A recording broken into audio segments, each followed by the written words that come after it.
All right, how's it going, everybody? Welcome to another episode with Revolution Fighting Championship, RFC.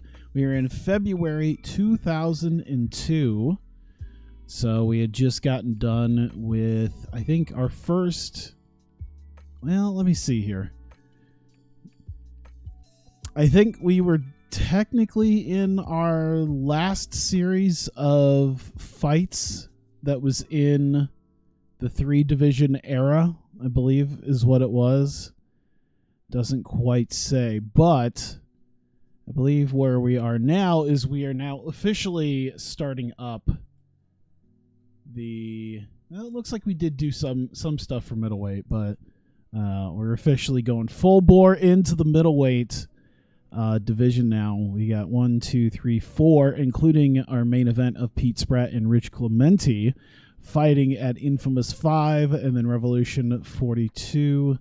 Only a couple of middleweight fights, but that's just because we don't have a ton of middleweights yet. We might start moving some lightweights up. We might start moving some light heavyweights down. We'll have to see what we do about that. So we'll see what happens. Let's see here. I have $303,000, which means I should probably do something about it. My biggest deal is probably to get into another area. I'm thinking Europe is the best one because we do have a lot of European dudes. Let me see here. How much would it take to get us into Europe? I'm sure it's the same as it usually is if I do internet-based advertising. 251, 250, of course. All right. Give me a second here as I figure this out. Let's see. 303,027 minus 251, 250. Did I do that right? I imagine. To go medium advertising, internet-based. Yep. 303,027, 251, 250. All right, 51,777. All right, so once again, we're going to be upgrading. Why didn't they upgrade? Even TW 2016 had that. I'm always gonna sit here and wonder why the hell they didn't ever do this. So 51,777. Go ahead and save that.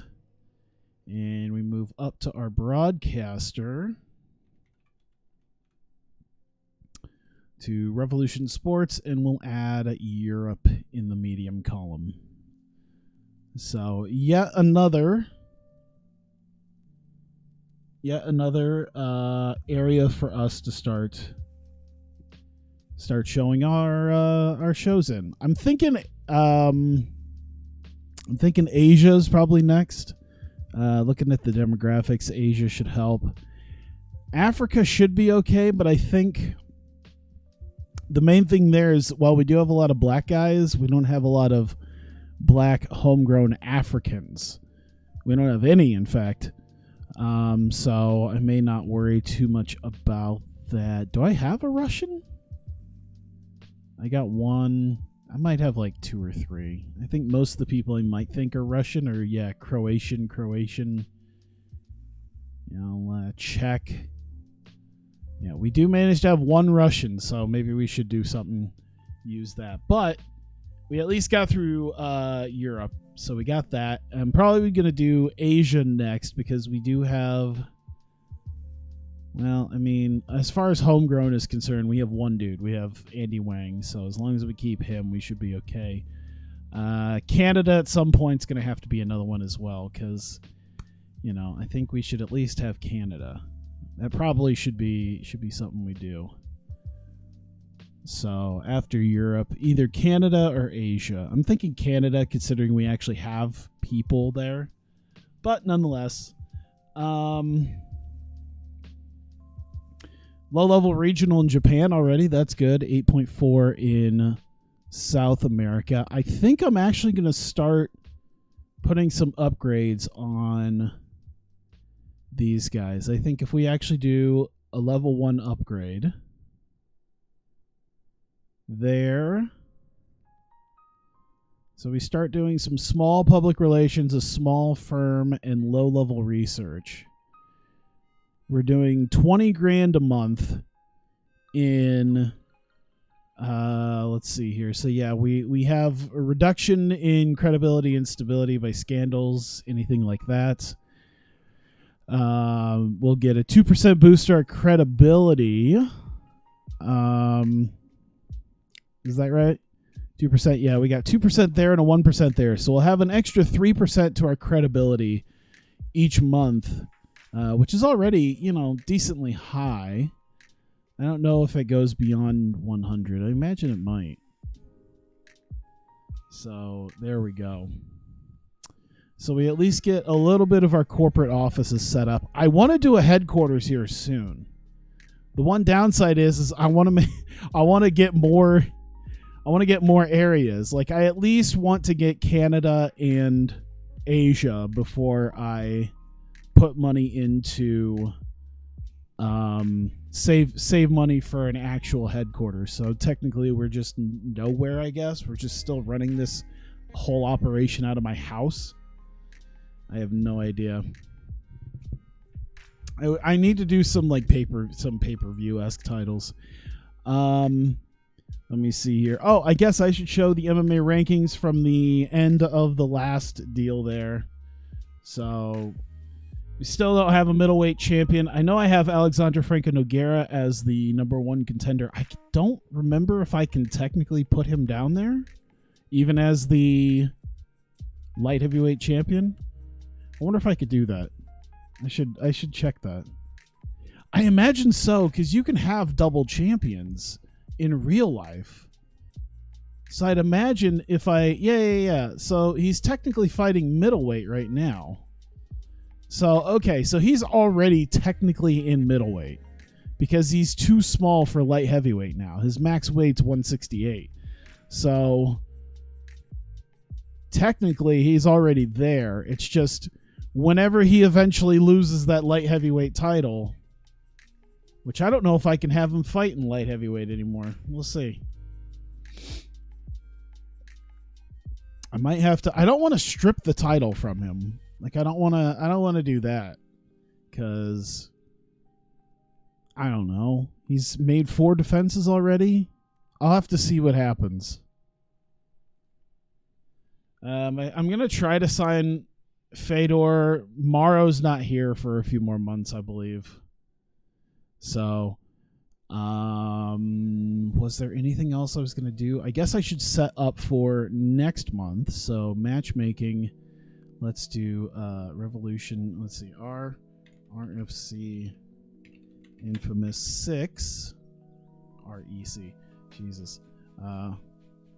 RFC Infamous 6. It'll be Saturday, week 2 in March. Advanced regional autofill. Go ahead and do that. All right. Shit. Where haven't we really gone? Never really done Indiana. Illinois we did in November. Never done a show in Hawaii yet. Florida. We have never held a show in Colorado. Have I? Do I have a show upcoming in Colorado? I bet you I don't. So we'll go ahead and do that. We'll go to Denver in March. Doesn't sound like the smartest of ideas, but we'll see. California and Texas in February, but let's see here. How big is light heavyweight? I think it's 175 to 205. I think is what I have it set up. 176 to 205. Ooh, Boss Root and Frank Mir. I think that's going to be pretty close to main event status right there. All MMA shows in Hawaii are bum fights. So he defeated Mirko Krokop, and we've got Boss Rutan here. So yeah, Boss Rutan and Frank Mir need to have their fight, because I'm looking at the guys here. There you go. Let me see here. Noak, Mike Bork, I'm just trying to look and see who in the heavyweight division. None of these other guys seem to be ranked, even though Modi Hornstein could do it. I wonder if there's a guy for him to fight. Let me see. Lee Hasdell, Nowak.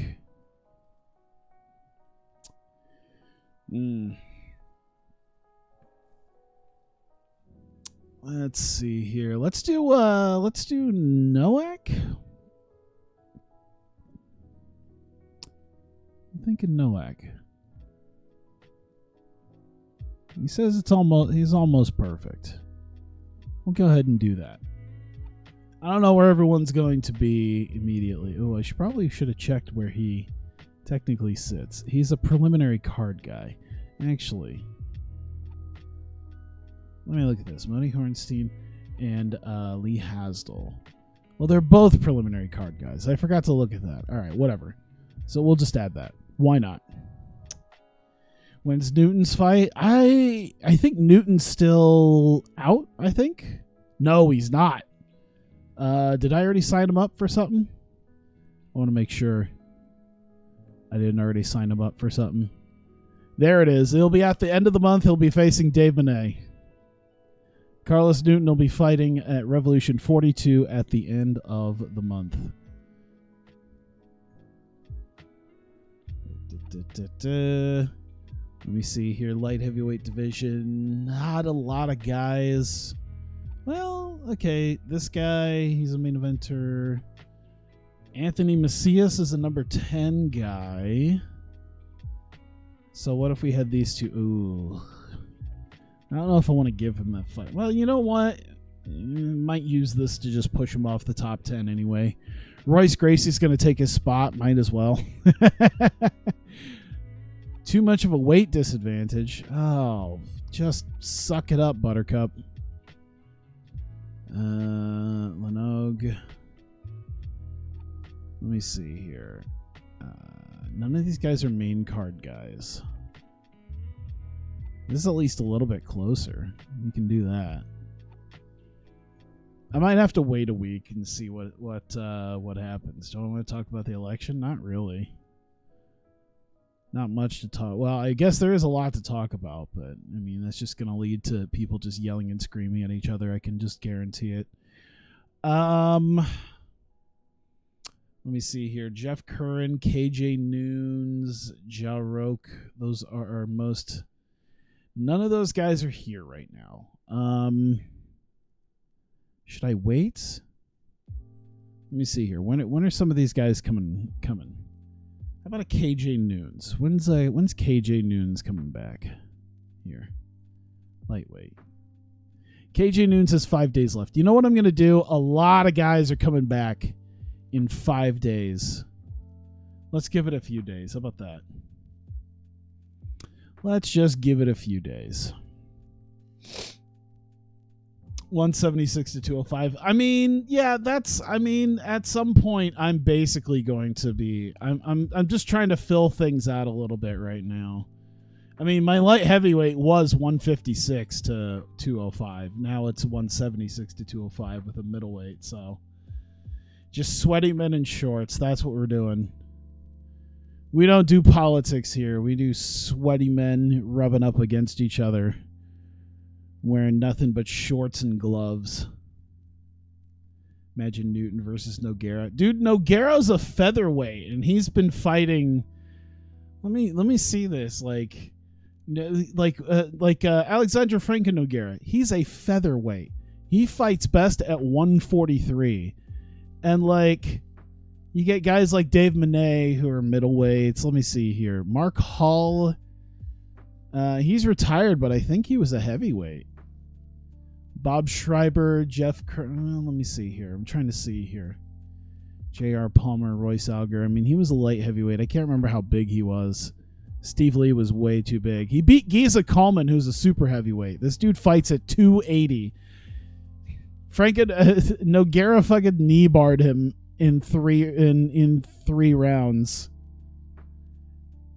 And he had like 140 pounds disadvantage.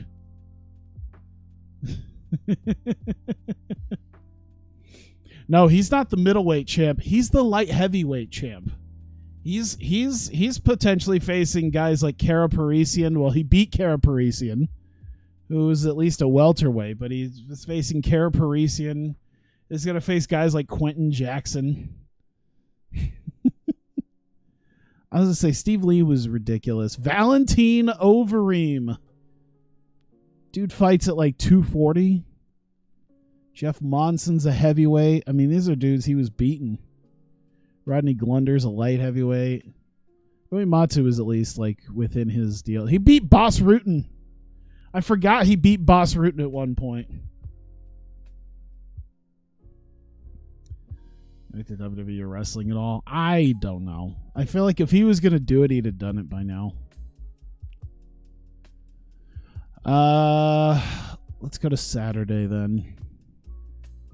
Ooh, it looked like they just had a thing here. Let's see here. Oh shit, we got Fedor. Mike Kyle, Takeda. All right. Anyone get cut? This is usually where I like to find out if anyone got cut. Doesn't look like it, but might as well look. Nope, no one's gotten cut yet.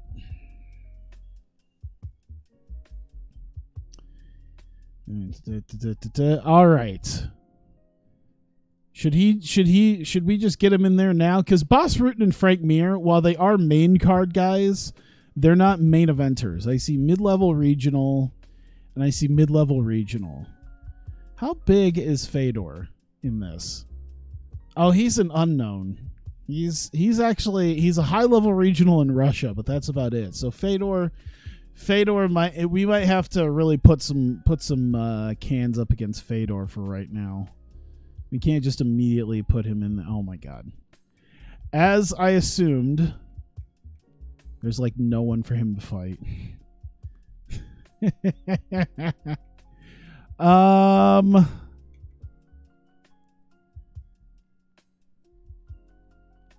Should we have him face? We'll have him face drunken Uncle Jonathan Ivey.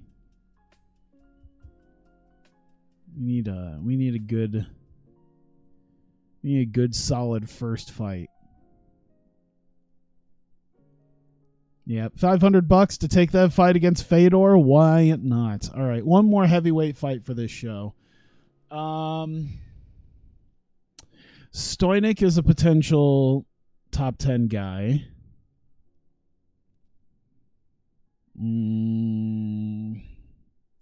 Joel Sutton. Is Joel Sutton on here? Joel Sutton's not on here.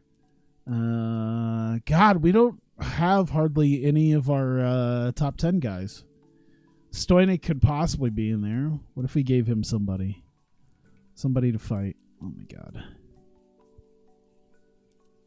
Powell, that guy. Ooh, Mike Whitehead. Okay. Mike Whitehead would probably be a good... he is a number 5 guy. Ooh, you know what? That'd be really good. We're going to add him. He's going to be our second biggest heavyweight fight. Yeah. Parisian's here. Parisian's only a prelim guy, though. All these guys are prelim guys. Also, no one is good enough to face Parisian. How about Anthony Macias? Is there someone he could potentially lose to? Wes Gasaway could use it. Daniel Hernandez. Alex Stiebling. Let's try Gasaway. How about that? Tim, oh my god, with you and your fucking weight disadvantage. I should have you face Parisian just to get your ass kicked. Just for having to deal with you. How about Stiebling then? Oh my god. Daniel Hernandez? Alright, well at least he'll take that fight. Jesus Christ.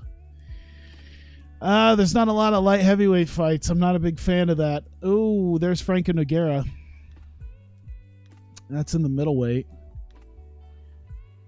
Let me see here. Robbie Lawler. Robbie Lawler's a preliminary. Ooh, who should Robbie Lawler kill for his first fight? There's not a lot of guys. Jonathan Goulet might be an idea. Put him in there. There you go.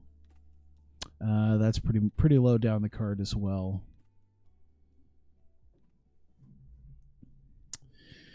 When does some of these? Well, Rich Clementi's already got his thing. Can we have a catch weight? I don't know if Nogueira will go for a catch weight fight. Outside of that, we might just have to let him drop the belt.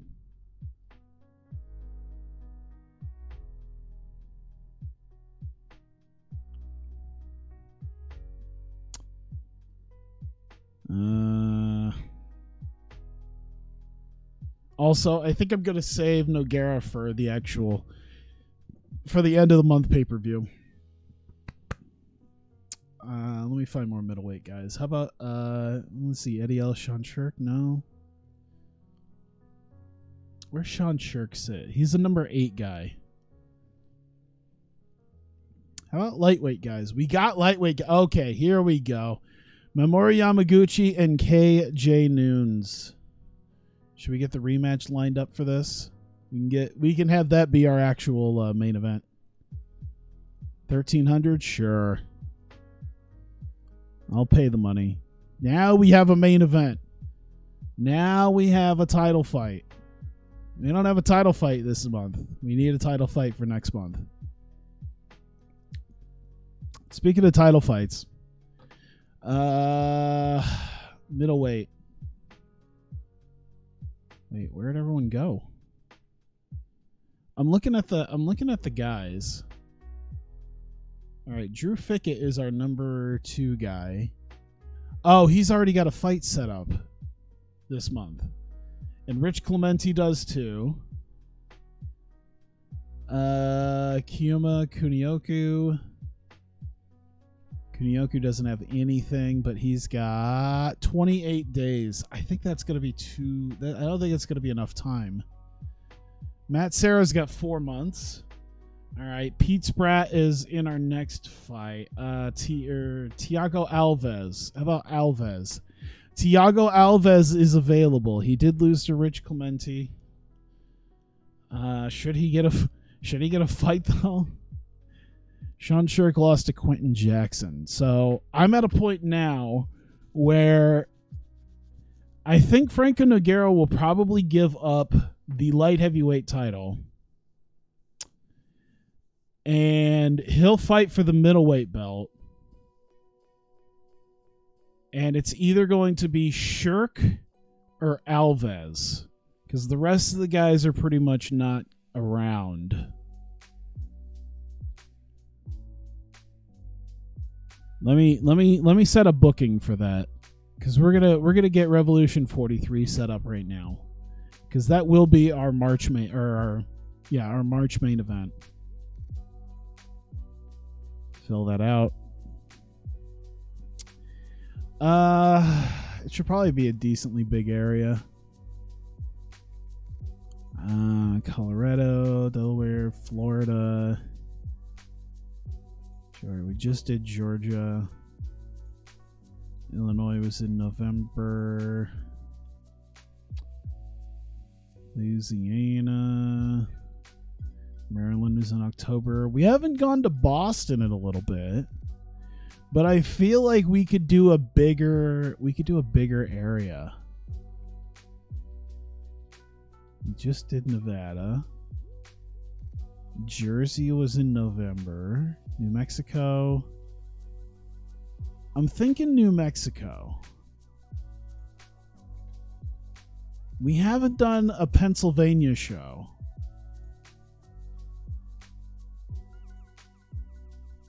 We're doing Texas.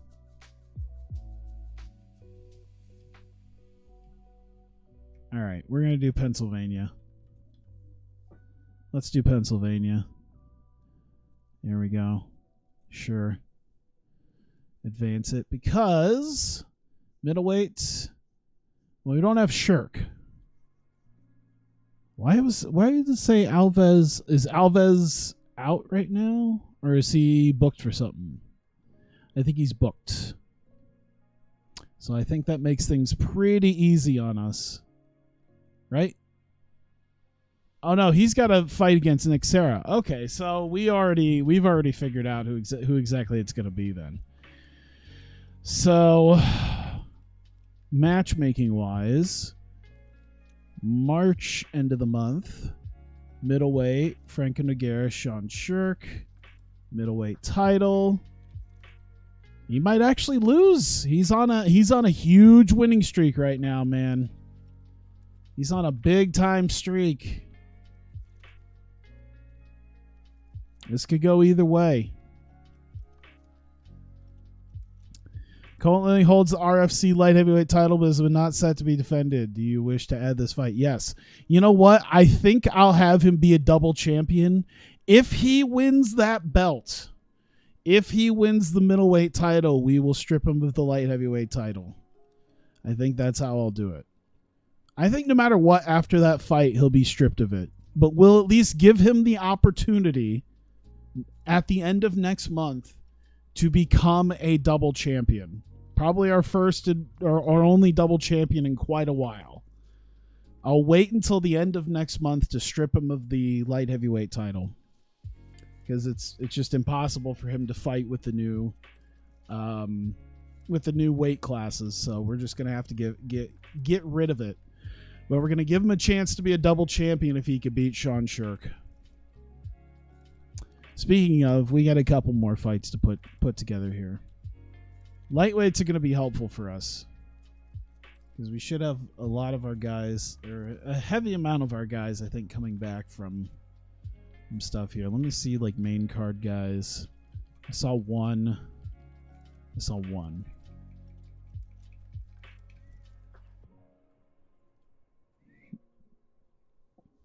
Fabio Melo, Barrett Yoshida, they're kind of lower on the totem pole, but that would be helpful. Ryan Bowe, Ryan Diaz. Most of the other guys who are on here are guys who could be top 10 guys, but aren't. God, I feel like I need Pepto. All right, Fabio Melo, Barrett Yoshida. That's going to go up a little ways. I'm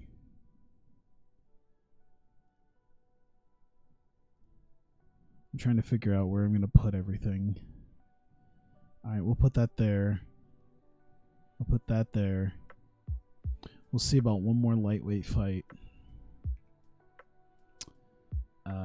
Maybe somebody. Does anybody have? Nobody has any form of. Nobody has any form of momentum. Jesus. And that's a little too much. We need someone for Takeda to face. Matt Lee could be one. We haven't had Matt Lee fight in a little bit. He's on a losing streak. What type of what level of losing? Oh, Jesus. Okay. Well, he's fresh off of his failures in UFC. He'll be on the first fight of the card, and I think we'll figure out the rest of this later, because we'll have a lot of guys coming in the next 2 weeks. Yeah, Saturday, week 3. So in about 2 weeks, we'll have another set of guys coming back. So I'll wait for that. Ooh, I see Verdon White. Okay. Where is... I want to see if there's more guys here. Takeuchi, Justin Martin. Justin Martin's got 35 days left. Okay. We might... I could see some guys who could maybe face each other pretty soon for the light heavyweight title. All right. So let's see here. As far as matchmaking is concerned, 10 fights, 10 fights, 10 fights. Do we even have prelims? We do have prelims there. Jesus. Maybe I should put some prelims on the show. I don't really have prelims ever for these shows. but for the pay-per-view, like I guess they're almost in the same realm anyway, but whatever. All right, I think we are good, and we're going to only half hour later get to this.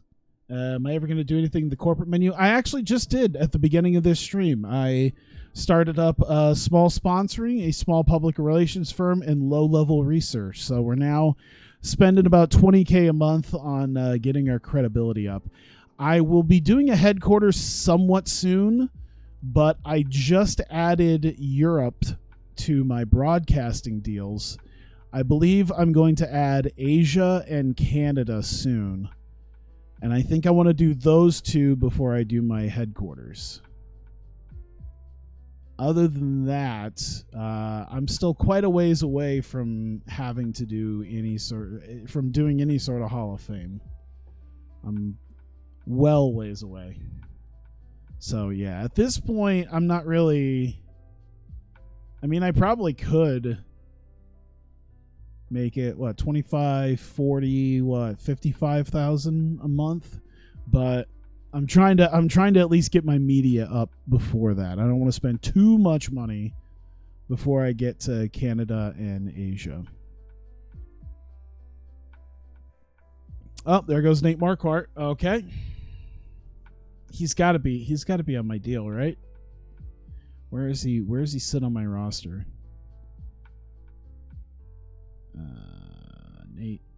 Nate. He is in light heavyweight. Is he on the... Oh, no, he's not. Oh, because he lost to Vernon White. That's right. He had a chance, but he didn't. He lost, so that's all right. Clean test. Oh, are they doing a... Oh, no, that's from the last show, I think. Oh, good. Well, he's got a pectoral. Oh, he's been sidelined. That's what happened. Let's see here. A lot of WEC guys. Who cares? Any more guys cut? No. Oh, the clean bill must have been from... Oh, okay. So that was from a couple weeks ago. That's fine.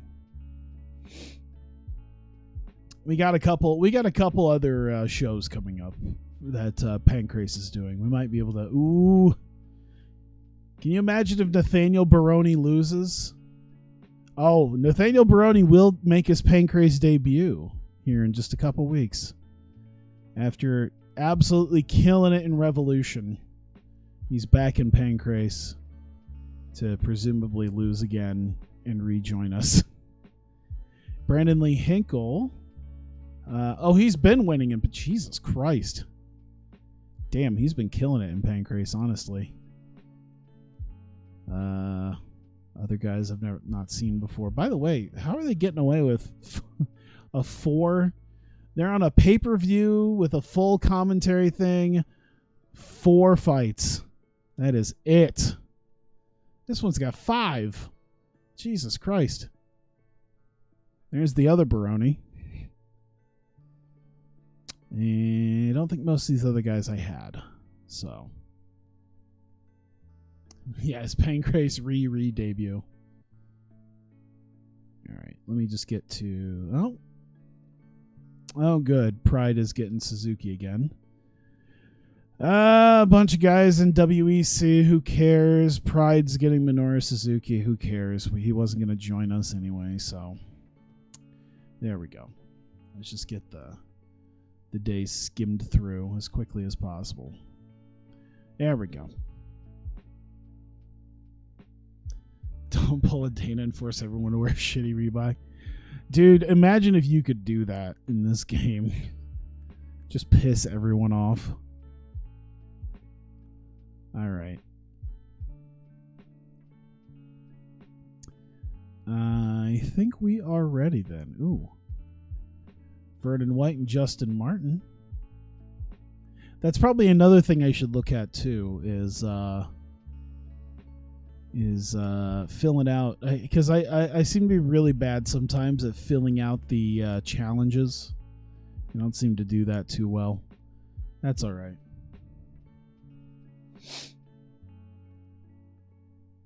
All right, pre-show analysis. Who cares? Let's just get straight to the deal. RFC Infamous 5, Pete Spratt versus Rich Clemente. Our main event for this evening. I believe this is our first official event of the new middleweight division. Possibly. I can't 100% remember. But nonetheless, Jason Von Flue versus Drew Fickett. Drew Fickett is he is the number 2 contender right now. He is one of our top 10 guys. Definitely looking forward to him possibly being the next middleweight title contender with a win here against Jason Von Flue. Needless to say, I'm not expecting him to lose, but we'll see. Von Flue does have a slight advantage here.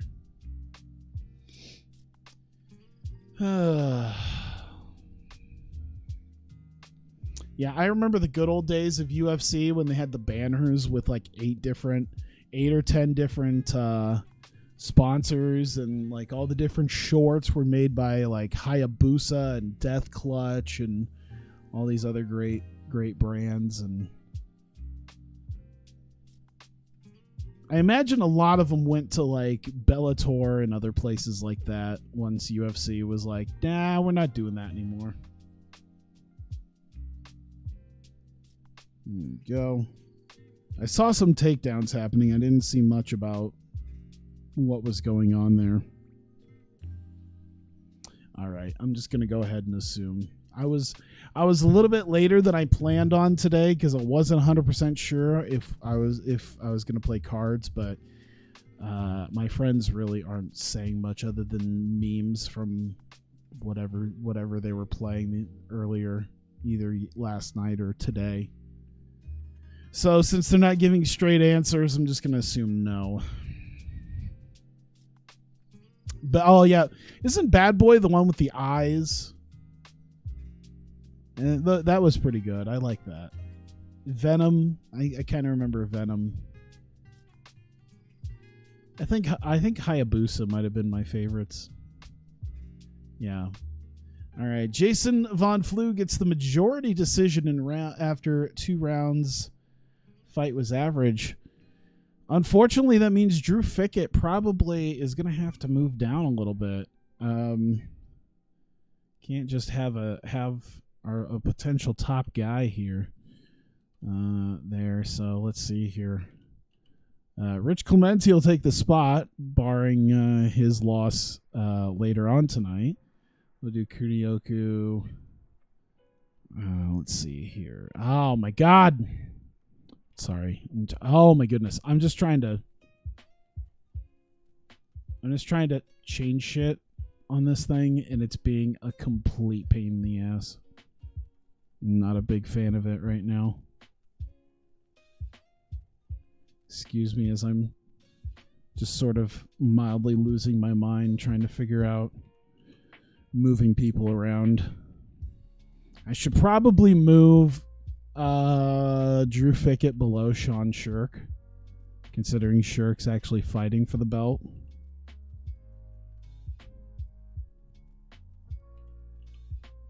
So that's probably where I'll put him. And Von Flue.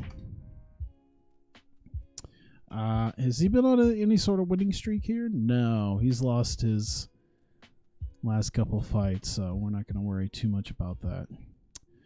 All right, Jesus. Let's see here. Jason Von Flue checks his names and sponsors, his fans. He praises Fickett for his skill and toughness. Very generic. A lot of these people are just so generic. It's always interesting when someone's like a character. They just let that out a little bit. Greg McIntyre and Gerald Strebent. I believe neither guy is really anywhere on this.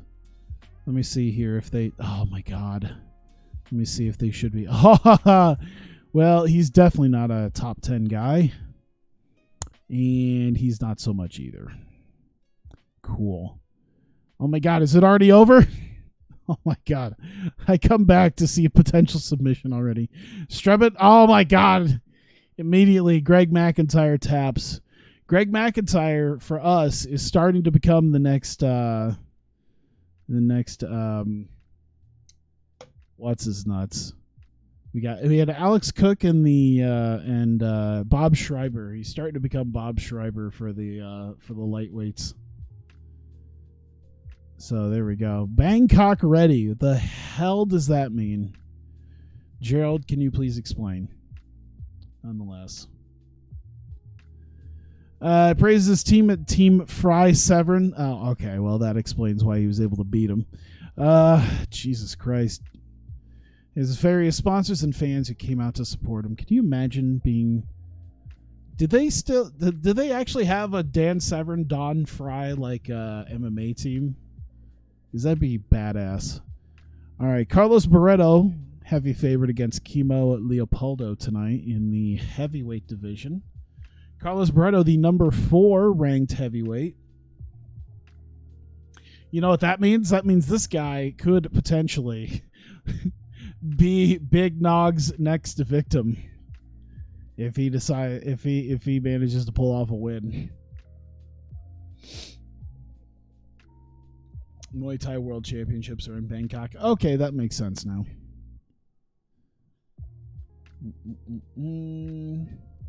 After training Thai box. Okay, so it makes sense. Now that I know what it means. Oh man, Barreto might be a great guy for this, considering his jiu-jitsu background. Get Barreto another shot, possibly a Big Nog. That might be pretty good. Whatever happened to Royce Alger?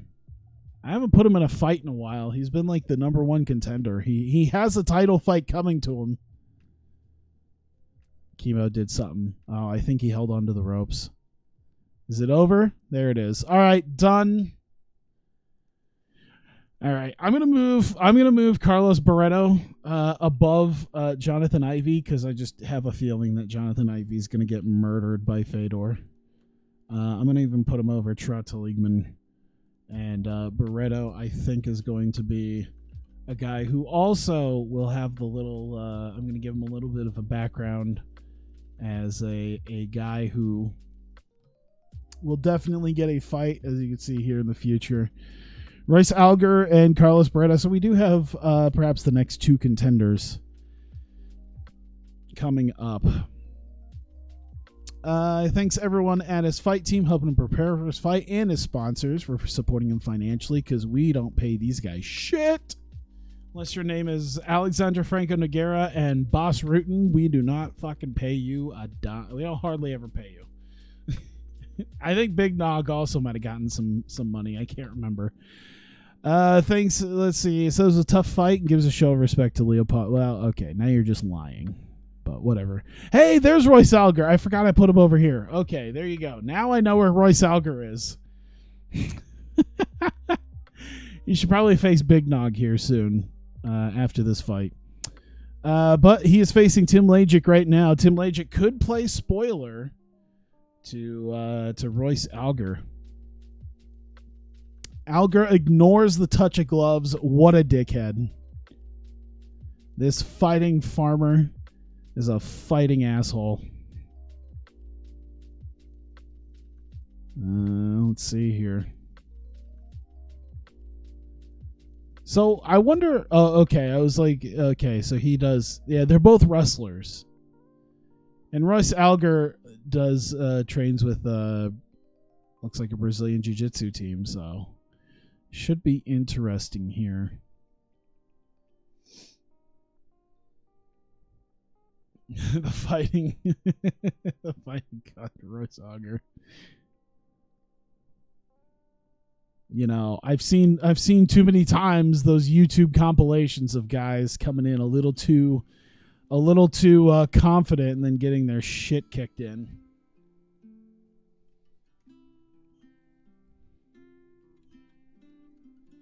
Oh, Kimo Leopoldo's the guy who walked into the cage with a cross looking like Jesus. That sounds about right.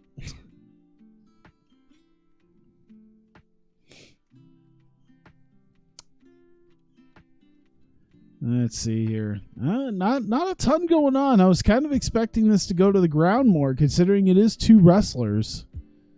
But maybe he just didn't want to do that. Never mind. Oh my God, Lajic might actually be able to do this if he keep this away. Let's see here. They say 2018 for Lajic. Could he play spoiler tonight? 2018 for Tim Lajic. Royce Alger has just lost that opportunity that he had at the belt, which after all the freaking losses he had leading up to this, you know what? I'll take it. Let's move Royce Alger out of here. Feels almost wrong, though, to put him in front of guys like Jonathan Ivey. Or put him behind guys like Jonathan Ivey.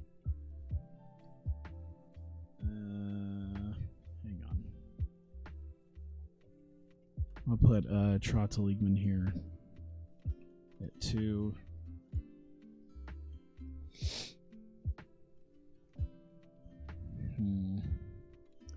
Skip to 213. You're about to. Oh my God. Well, nonetheless, as we let this go here, he thanks all his sponsors and fans and gives a big show of respect to his opponent. Hey, you know what? This guy should probably end up. Oh. I think I misspelled his name. That's all right. I'll put Royce Alger a little bit further down. Not too far down, just a couple spots. But Carlos Barreto will be the next guy to the next guy in line, I think, for Nogueira. Is this the thing here? Oh my God! Oh, he came he didn't just come out with a cross like a small one. He came out with a human-sized cross. This man came out in a human-sized cross. Yeah, I was expecting something a little bit smaller, but not. That was. I mean, he literally just. Jesus. All right, Laverne Clark taking on Victor Moreno. I think Laverne Clark. I know he's been here. I don't know if this is his. Okay, so he had a loss to Kara Parisian as his deal here after getting his ass handed to him in UFC. So at this point, I think both these guys. Well, tried to do a submission. I just want to look real quick to see where he's at. Okay, he's been losing. So neither one of these guys are really high up the food chain here. Both these guys doing a lot of submissions on each other right now. It's kind of interesting coming from a boxer, Laverne Clark trying to tap him out. We'll see here.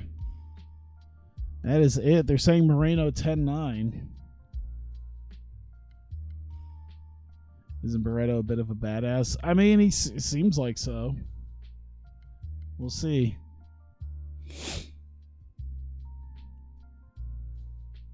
Oh, shit. Moreno pounds away. The boxer's trying to submit the wrestler, and the wrestler's trying to knock out the boxer. What the fuck is this fight? There's a lot of stuff going on here. This has been a good fight. They're saying Moreno 2018. All three judges 2018 for Victor Moreno. The fight was rated as good. It really seemed like it. Not really going to put him in the contenders box right now, considering he just came off of 2 losses to Matt Serra and David Terrell. So I think he's already proven himself not super great. All right, Paul Buontello versus Dwayne Cason. I feel like Cason is in there somewhere. I guess not. But Buontello's coming off of a fight against Scott Ferrozzo, where he was injured for about half the year. Was finally able to make his comeback. So coming back here to face Cason, who has a win against Moise Rimbon back in November. So he's been training for this fight. Let's see here. Buentalo looking to fight his way back up the card in the heavyweight division here.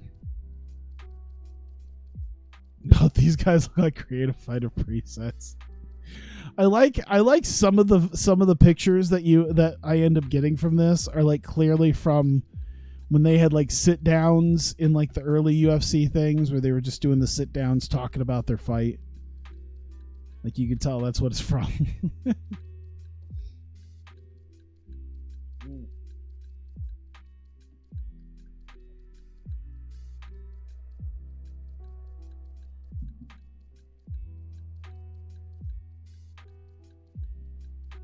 I needed to get some water.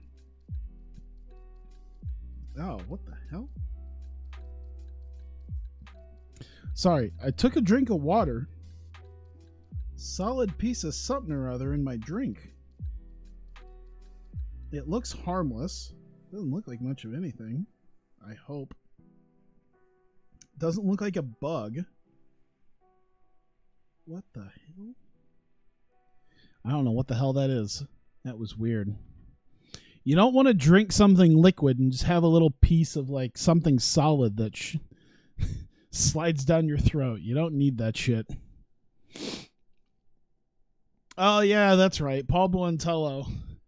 Yeah, he broke his hand for 6 months, and then before that, he was Paul Buentalo holds the record of being the only guy in our entire history of our company to ever get caught taking drugs. And it's like, what, $6 a fighter? $2018 for Paul Buentalo, though, as he is back. Paul Buentalo. We'll see here. There we go. All right. Let's see this. There you go. Buentalo is back after his drug pop and his injury. Did I enjoy Wrestle Princess? Sure. Wasn't too bad. I mean, fucking Nogueiras finally won. They finally won the tag belts. They finally pulled the trigger on Nogueiras and Yuki winning the tag belts, so that's good. They took the title off Yuka, which I imagine was going to happen eventually once they brought someone worthy of holding it.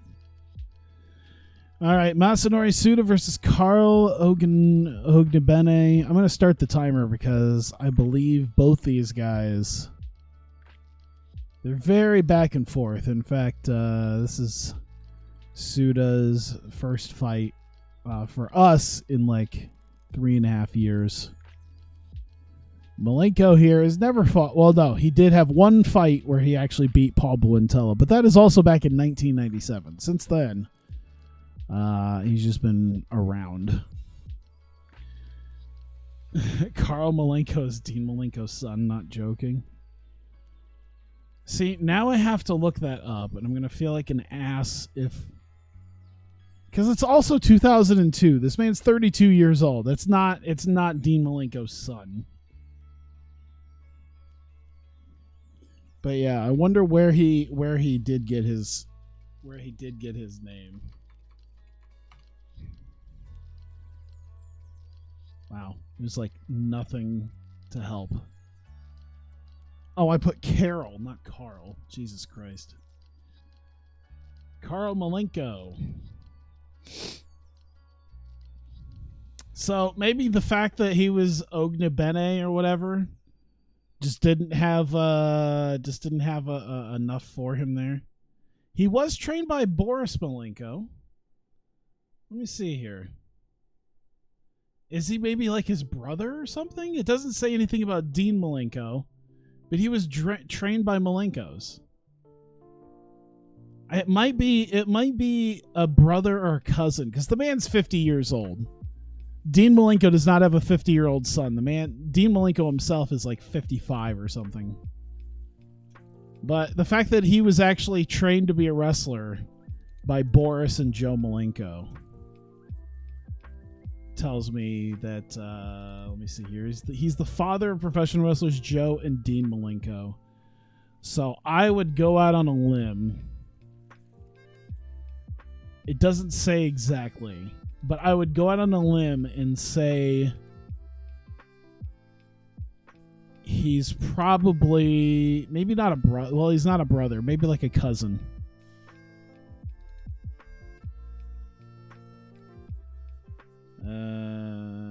He was pulled off the. Oh, okay. I don't think he's directly related. He's Dean's stepbrother. Okay. Yeah. Because he's pulled off the streets by Boris Malenko as a youth. Carl Contini was transformed into a top flight worker like his stepbrothers Joe and Dean. Okay, so he's like Jim Neidhart to the Neidhart family, basically. Using the name Carl Greco during his formative years when Carl Malenko was born, he became the top gaijin for battle arts in his later years, mainly pushed as a tag wrestler. So there you go. He is a stepbrother. That's where he comes from.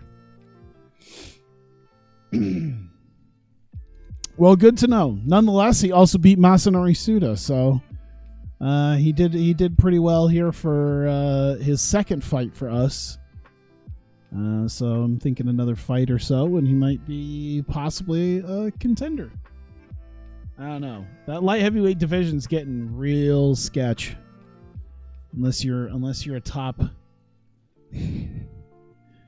unless you're a top guy. Let's see. Praise his team at Team Quest, sponsors and fans. He would be interested in fighting Izuru Takeuchi. Ooh, and Takeuchi's he's the number 2 light heavyweight title contender. Damn. Can you imagine? All right, Nick Serra and Thiago Alves, 2 guys who are in the top 10 in the middleweight division. We need to find some contenders. I think we've already shown, let me see here. I guess we haven't shown too many people exactly who it might be. No, we have Sean Shirk and Alexander Frank and Nogueira, but we might need another guy here soon as a potential contender. And Nick Serra and Thiago Alves both fit that deal. I noticed TJPW is appealing more to your demographic. The thick girls winning, the graveyard model winning. I gotta be honest. You said the graveyard model winning. I was torn with Camille winning the belt because I really wanted Hikari to win. Oh Jesus, is this already over? Yuka's wardrobe malfunction. Oh yeah, that does remind me. I don't know how long it's gonna take. But I do have the photo book on the way.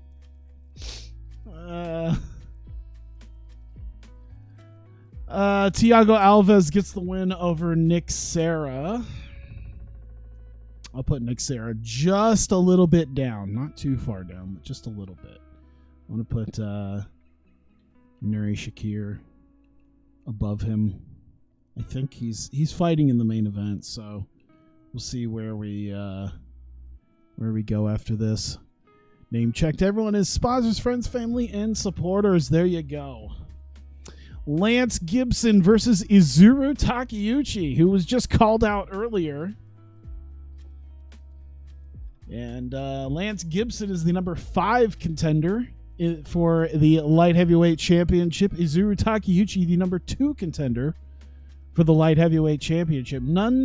Needless to say, we are looking for perhaps our next light heavyweight champion. And could it be either one of these guys? The Lance Gibson pick really is amazing. Is there not better footage of him? Already, yeah, but this thing's already been going half a freaking hour, so yeah, it's probably good that we're at the co-main event.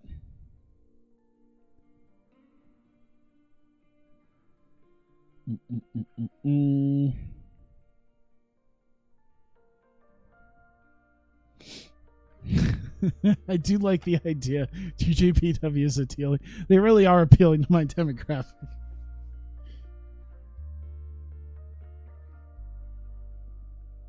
I made the I can't remember if I made the comment on a stream before.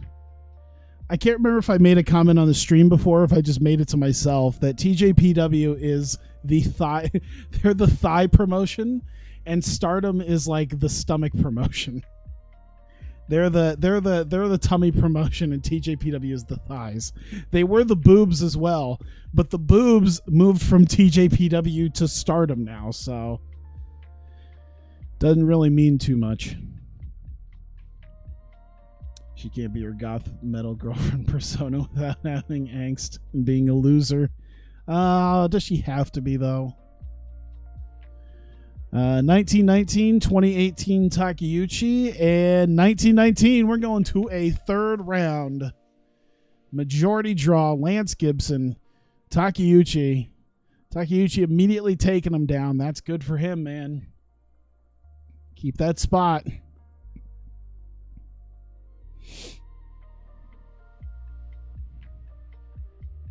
I think the way this is coming, I think he's going to have to be the guy to fight for that light heavyweight title. I think whoever walks away with this... Oh, shit. Oh, okay. Once again, female fighters, she just fixes to some thick Japanese girl wins, so you may get a chance with her. Bro. When Rin Nakai shows up in this fucking... mod. I don't know when Rin Nakai shows up, but that will be the day. There you go. Takeuchi getting it, the unanimous decision victory. In fact, I'm going to put him... I don't know where Vernon White's sitting right now, but I'm going to put him above Vernon White because Takeuchi is getting a guaranteed... I think a guaranteed shot. So once we take the belt off of Nogueira, Takeuchi will be one of the guys in that light heavyweight title fight. Lance Gibson, let me see here. Move things around. Kara Parisian will go above him. I guess I'll put John Loper in front of him. But that's about it. I'm not going to move Lance Gibson too far down because that could have gone either way, honestly. There we go. So Takeuchi thanks everyone on his team and his sponsors. He shows respect and praises them for his skill and toughness. You just looked up Rin Nakai. All right, Pete Spratt versus Rich Clemente. Speaking of guys who are going to be getting a title shot, one of these two is definitely going to be one of our next contenders. Let me see here. Who was it? Alves. Alves got the win.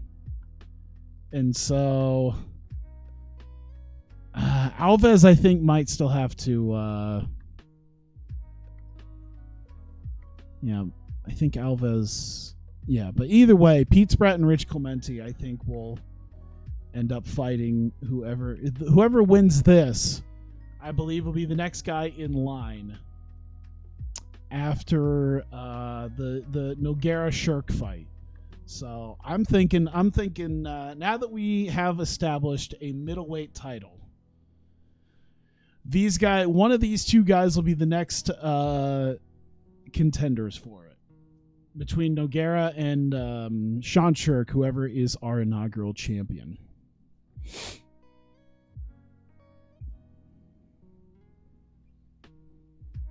By the way, if Nogueira wins, I believe that'll officially make him 3 different...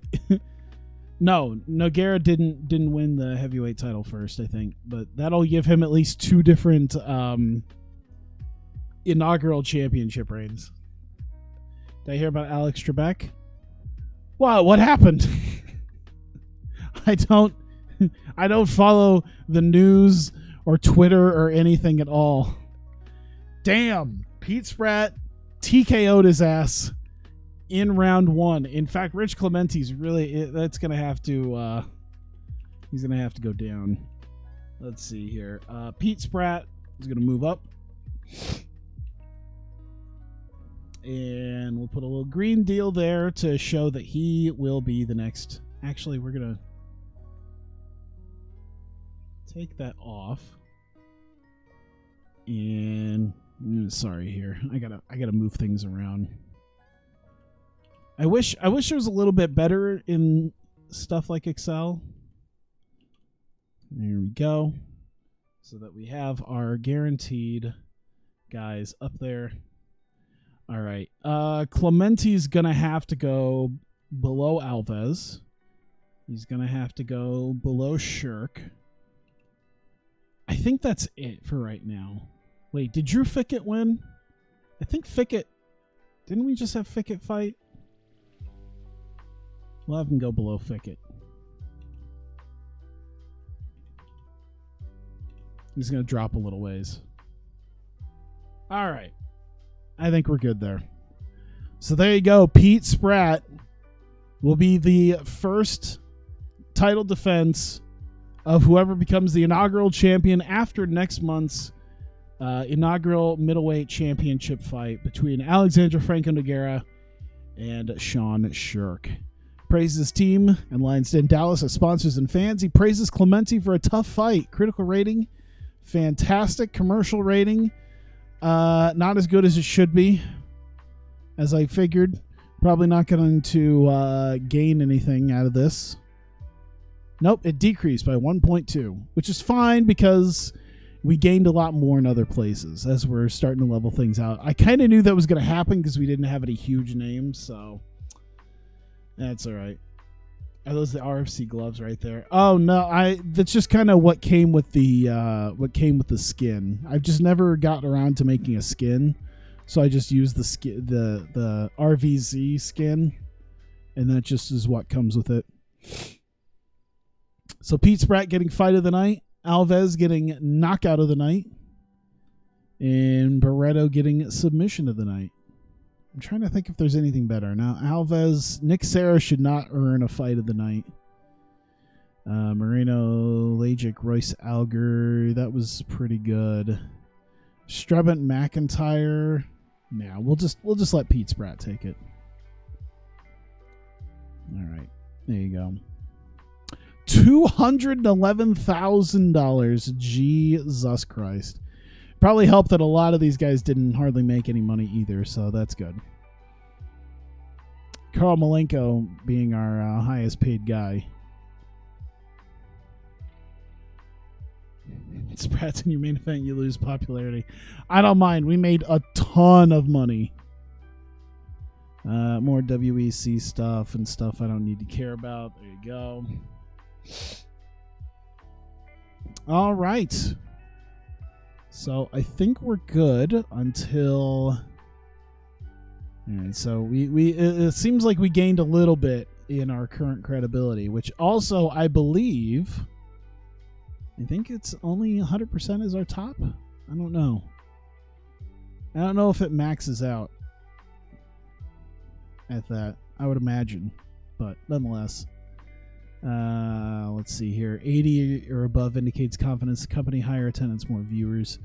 Rating below 70. Okay, so yeah. I won't worry too much about that. Higher revenue, sponsorship, advertising, and such because of our stability as well. So that's good. That's good. I hope we don't lose some of that because we're gonna, in case we start. Oh shit! Where the fuck is it? There it is. In case we start falling to mid-level regional. Nonetheless, we're immediately up to a 4% in Europe, so that's good. And I think we'll go another week here. We'll go to Saturday, week 3, and I think we could start filling out next month's card. The end of the month. We did Infamous. Now I think we could fill out the rest of the end of the month stuff. And we should, next month is going to be better because it'll actually have some really good main events.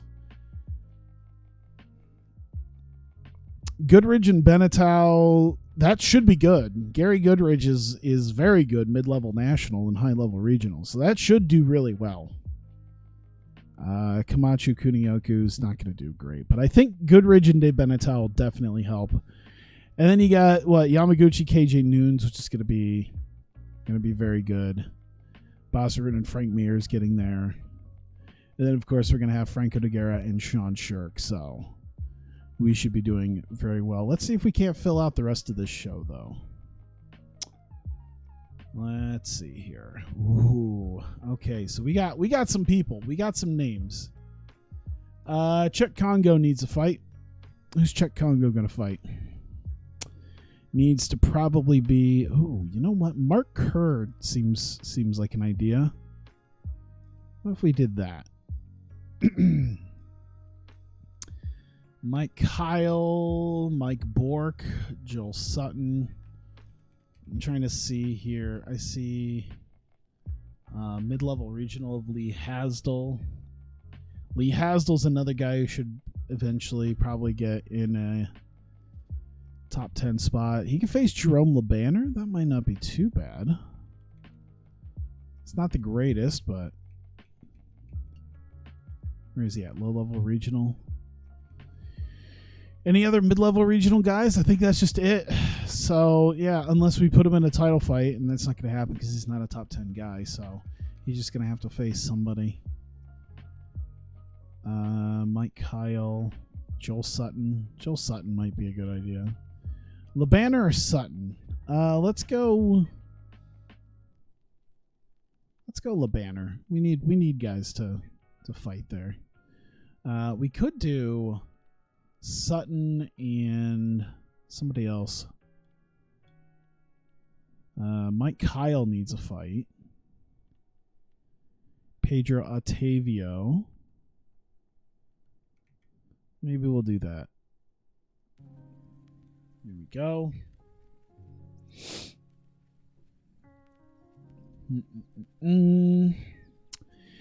I think those will be enough heavyweight fights.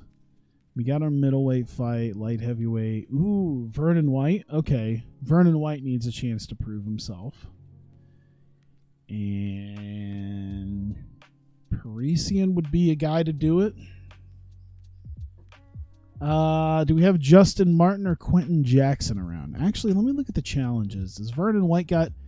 We got Justin Martin and Igor... Quentin Jackson and Cara Paris. There's no way. Is Quentin Jackson around? No, he's not. Okay. Miller Parisian. All right. Who's Vernon White possibly face? Justin Martin, Nilson, DeCastro. Okay. Let me see here. DeCastro's got 55 days. Justin Martin's got 21 days. And that seems to be about it as far as, yeah, I guess, you know what? I don't really care that much. We're gonna give them a fight. We're gonna do Parisian. We're gonna do Parisian Vernon White because we need to determine a light heavyweight champion here at some point. Yeah, Rampage. Yeah, that's right. Rampage is. Sometimes I forget who's already in fights just because we have so many goddamn people. Yeah, so this he's pretty big, so he's going to be co-main. Unless, God forbid, there's someone bigger than Vernon White in, like, lightweight. I don't think so. Hey, all right, we got some guys. Ooh, Jeff Curran. Let's see here. KJ Nunes is already booked. Joe Roque. J.R. Palmer. Trying to see here. All right, let me just see some. Ooh, James Jones. James Jones didn't get a chance in that tournament, didn't he? I think there was a whole thing about that. Yeah, he didn't get a shot in that. All right, you know what? Oh God, I don't want to give James Jones Jeff Curran immediately. Is there someone he could face first? Is there a better, less get his ass kicked guy? Hideo Takoro might be that guy. At least he'll kind of go his way. Build him up first. He's a preliminary card guy, though. There's not really much in the way for Jeff Curran to fight, though, besides him. Who will Stiebling fight then when you're Parisian versus White? I don't even know. All right, it's either going to be Takoro or Curran. This is very much tipped in the favor of Curran, though, if I have him fight James Jones. I don't want to do that to him. So, I'll have him fight Takoro. I'm not going to feed... I don't want to feed James Jones to him. I want to give James Jones a shot to kind of build himself up, even though he's 32. We'll get that fight in there. It'll be a little bit lower down the card. We've already got two pretty big cards fights, I think. Even though Parisian's a preliminary guy. Move that up there. All right. Let's fill out the rest of this. Light heavyweight. Jason Miller. Let's see if there's another. I see mid-level regional. Jermaine Andre. Let's see here. Amir. Oh, those two fought back in '98. Maybe I should do that. Make that be our another big light heavyweight fight. Put that there. Let's do... Let me look at the middleweight division right now. Not much. Ooh, Iwase? Iwase Wada? Neither one of these guys... Wait, we're in middleweight, right? Yeah. Neither one of these guys are somewhere. Let me see here. Oh, they're both on losing streaks. Maybe we should do something about that. I'm trying to see what else there is. Eddie Ellis, but I don't like that. Iwase and Wada. That could be like an opening fight. Let's try another light. I think another light heavyweight and another lightweight. Because we got, what, 1, 2, 3 heavyweight fights.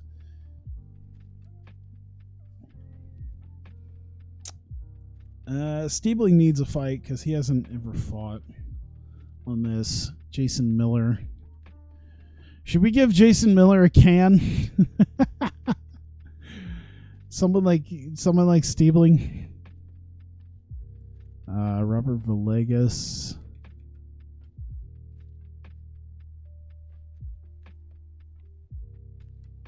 Let's see. Yeah, you know what? We'll give Miller a can. What is Sadra? They're both preliminary card guys, so we're gonna move them down. There we go.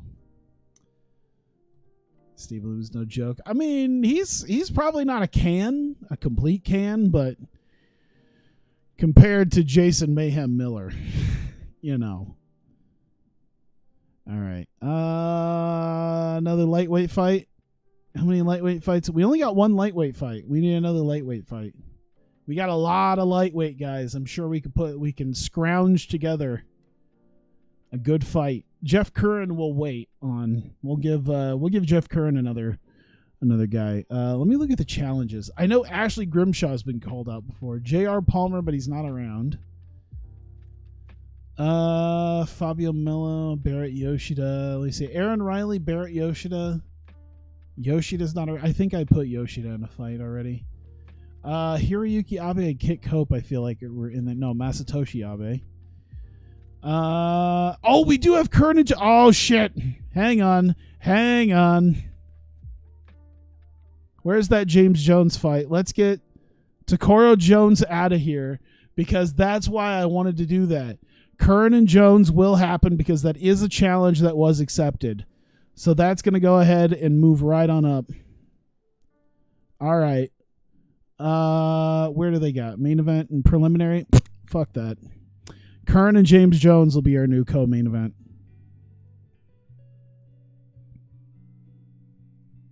There you go. All right. So Curran's going to get a co-main against James Jones, and that should actually free up. That'll free up Hideo Takoro for someone to fight. Does he have anyone to face? Nope. All right. So we're going to get the Curran James Jones fight out of here.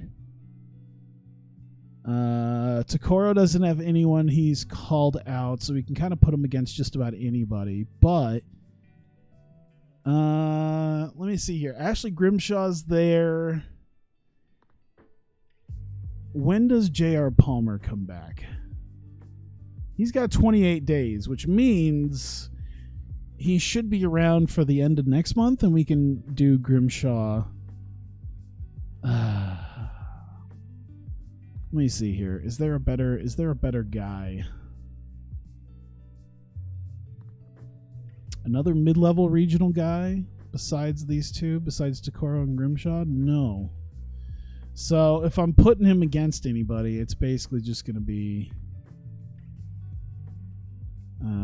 let's see, Andy Wang, Danny Batten. Danny Batten's a potential, you know what? I might just do Ashley Grimshaw anyway, because it's a pretty close fight. That'll do. Yeah, give him an inducement. There you go. We'll put him up just a little ways. There you go. I think you put a video in the wrong playlist. What?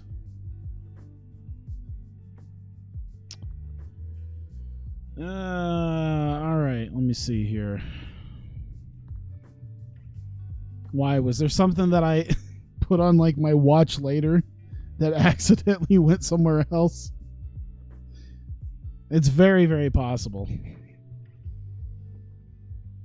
I always try to be super careful about that. For obvious reasons. Of like, oh God. Oh. Remove that. I saw one thing. Podcasts I listened to. We saw at least one thing there. All right. See, that's another thing, too. It's going to be one of those things where it's like, oh, God. All right. I think everything else is fine. Everything else is cleaned up. At least the things I need cleaned up are cleaned up. All right. Yeah. It's gone. There we go. All right, so I think we're good there. So the next month's plus is done. So let's see here. All right. Oh, that's just WEC.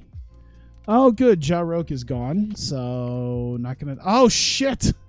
Enroy. Oh no. Okay, hang on. Shit. Well, we're fucked on that, aren't we? We're kind of fucked on that, right?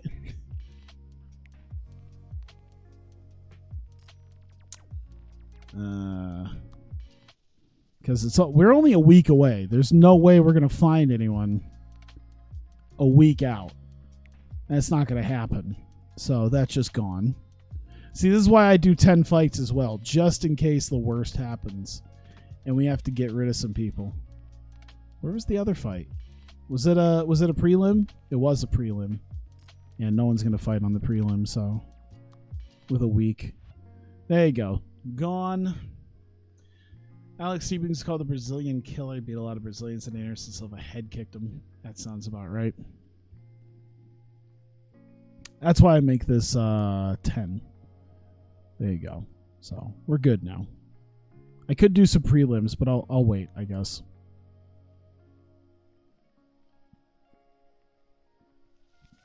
All right. So we've gotten that. Delson Heleno coming to the end of his UFC contract. Was there a reason why I brought him? Was he a guy that I was maybe going to get and then didn't? I don't know. Looks like I wouldn't be able to get him anyway. Whatever. Let's see. Friday week 4. Didn't we just have a Pancrase thing happen? I don't think, did he just say he moved on? Oh, he's already under contract with me. Let me see here. He left his team. Oh, shit. The Heartbreak Kid can come home. Wow. Only what did they literally only give him one fight? Did they literally only give him one fight?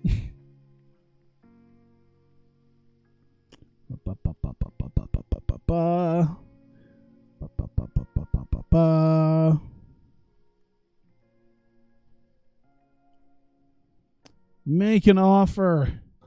Nathaniel Baroni is back. Yeah, I figured it was someone I tried to shortlist. The Heartbreak Kid, Nathaniel Baroni, is returning. Oh my God. Seth Takun on Imazumi. Yeah, we should probably do something about that. Should probably do something about some of these guys. All right. And there's another Pancrase thing, so maybe someone else will get cut. Literally, I told you, they gave him one fight. They gave him one fight, he lost, and he's coming back. This is the second time now he's left for a bigger company. I think that's a new record. I don't think I've had some guys who left, failed, and came back. Like, I think Joel Sutton might have been the closest. I think he... No. Okay, he failed before he came to us. But I think this will be the first time that we had someone. He left us to go to a bigger company. He failed. He came back to us. He left us a second time. And fuck. Damn it. I should have seen that one coming. I really should have. All right. Bye, Carlos. All right. I couldn't even get the heavyweight title fight up before that. All right. Whatever. I'm just gonna let this get to Saturday. So while it's doing its thing, I can move some of this stuff around. So there's not a clear contender now. Trota Liegman really hasn't had anything. I think he's coming up. I think he's got a fight coming up. We got that Mir Rutin fight. John Dixon really shouldn't go up there. I'll put Chet Congo above Dixon. I think that's only fair to Chet Congo. Unless he loses, then I'm going to be very disappointed. Hasdal and Stoynik could probably have taken that, but that's all right. All right. Cool. How do you get to national? Just throw myself at the wall, and then hopefully enough people want to watch. All right, Nathaniel Baroni is back. Chet Congo with WEC and that guy. All right, cool. Anybody else get cut? Phil Baroni got cut. Hey, another guy coming back. Where does he sit? He sits... Oh, yeah, we need middleweights. We need middleweights. Oh, my God. 10. 1,400. We can probably get away with 11. There you go.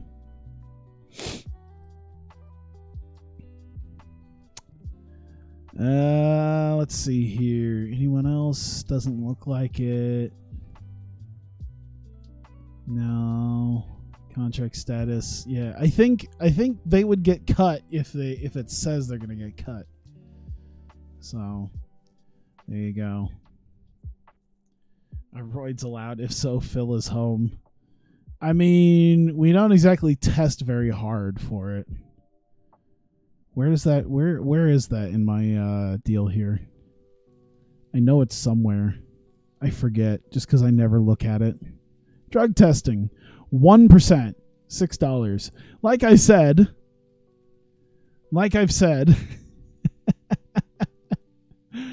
We do it, but it's not big, and it really just amounts to asking them if they've ever done it. And when they say no, I just be like, "You sure?"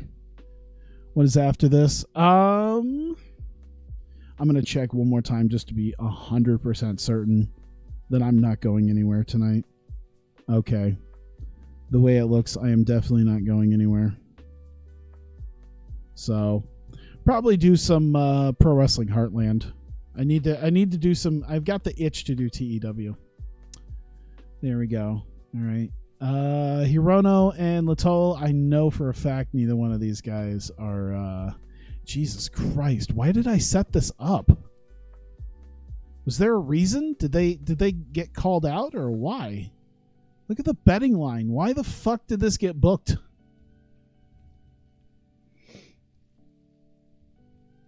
Yeah, I'm not too surprised by this. Yep. All right. Yep.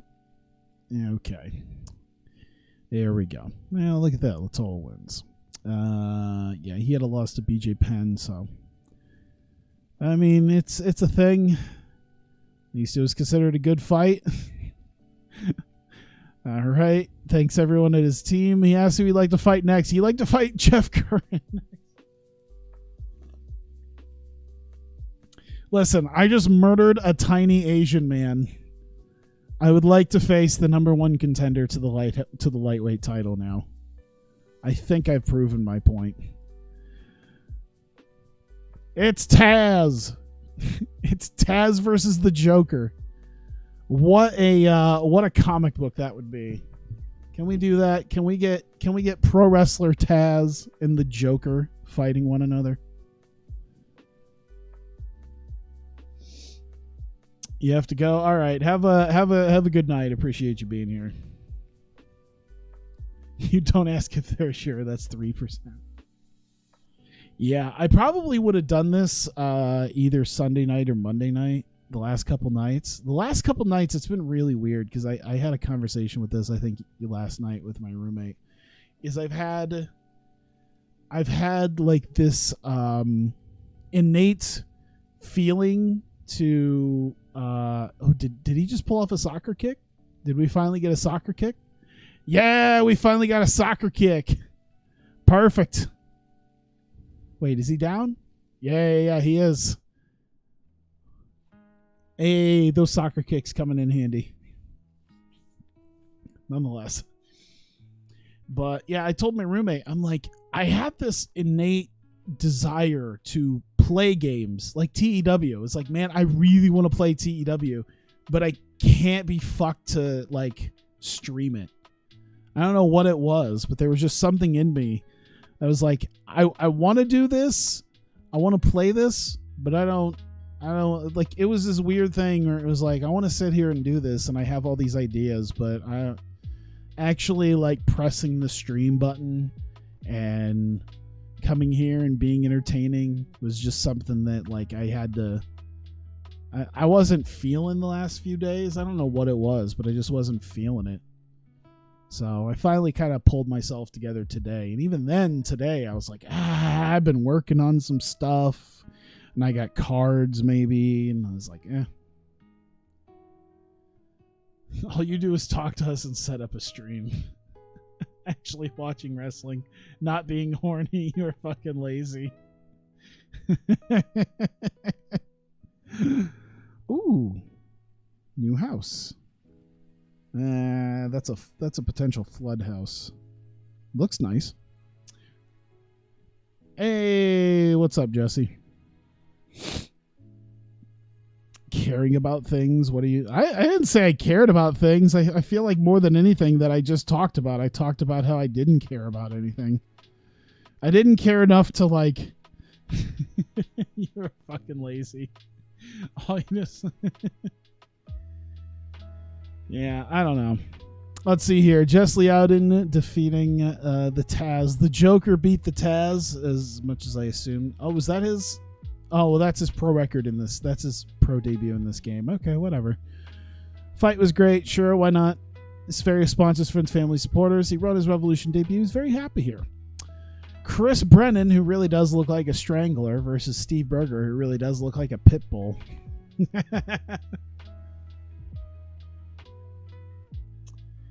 Here we go. Taz's fight team seems to be running a sloppy shop. I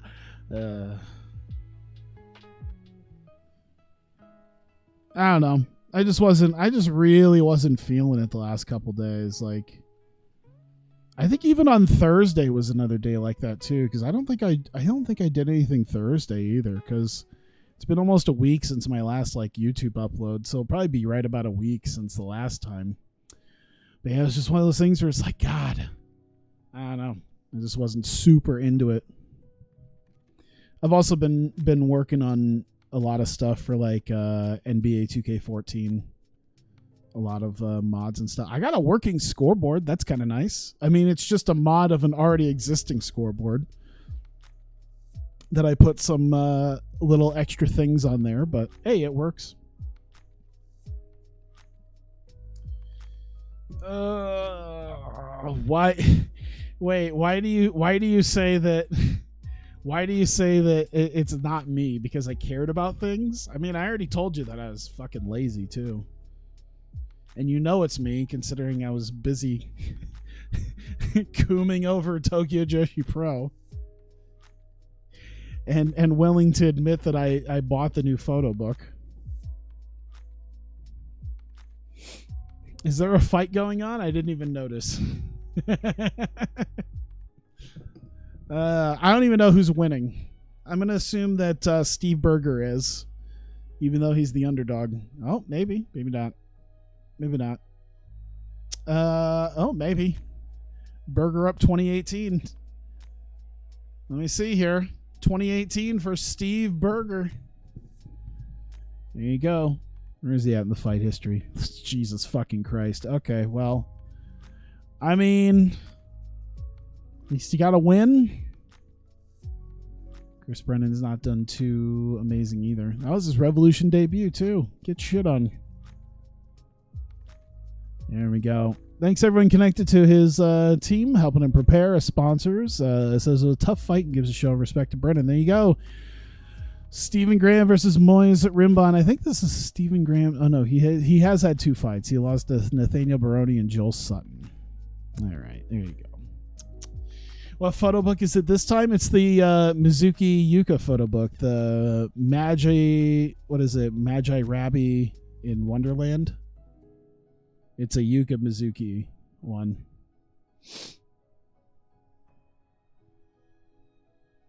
I felt lazy. I was too lazy to pre-order it, but I finally got around to it, and thankfully, it's not like Stardom photo books where they just like they make like 5 of them and then they just sell out immediately.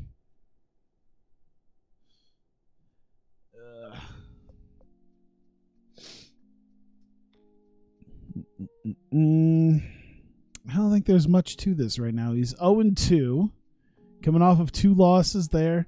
Man, he lost to Nathaniel Baroni and Joel Sutton, so this really is a low-tier guy. Moise Rimbon, I think, just won a fight. No, he lost to Dwayne Cason, so he's not done too amazingly thus far. So, either way, Stephen Graham's pick is straight out of a photo book. Is it? I'm not shocked. It does look like someone scanned a page of something. It doesn't look like a photo. It looks like a picture or a scan of a photo. Would you believe me if I said a wrestler in Joshi Pro called Mai Shotarai? I feel like I would know if there was someone named that.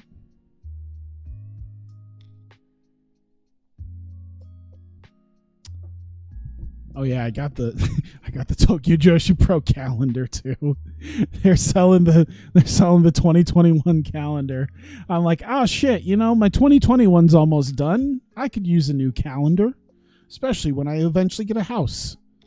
Hopefully here in the next few months. Rimbon gets the win. I haven't put anyone in the top 10 in a little bit. I haven't put anyone in anywhere close to the top 10 yet because all these guys have blown. This is really a lot of inconsequential fights right now. It's just a lot of guys trying desperately to get a win. Thanks everyone in his team and his sponsors. Gives a show of respect to his opponent. There you go. Alex Cook and Alex Andrade. Once again, Alex Cook never freaking wins. And Alex Andrade, I don't think wins a lot either. He's only lost once, but he's been losing quite a bit. His only wins have been against local fighter. So, yet another inconsequential fucking fight. Do we even want to see this one? Why did I book this shit?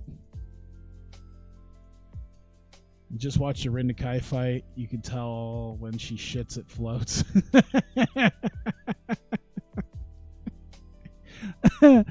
Pancrase did a lot to market her in these quite weird ways. Rinda Kai is an interesting fighter because she was smaller than like every woman in UFC, but she's at least semi-normal sized in Ryzen. One of them was named, wait, there were two new recruits. One of them was named Anika Endo. Oh, yeah. Arisu Endo. Alice Endo. Yeah. She's a fucking graveyard model, too. Alice Endo, or Arisu Endo, is a graveyard model. It didn't, it's kind of funny because the subreddit didn't mention it, but the 4chan, the ASP people found her shit out pretty quickly.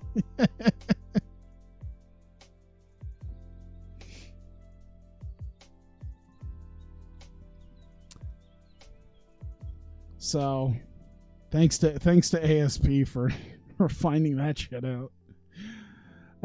His trilogy of local fucking fighter. And then yeah, there was another girl who I think was like an Actress Z girl or Actress Girls. Yeah, an Actress Girls wrestler who was going away, I want to say.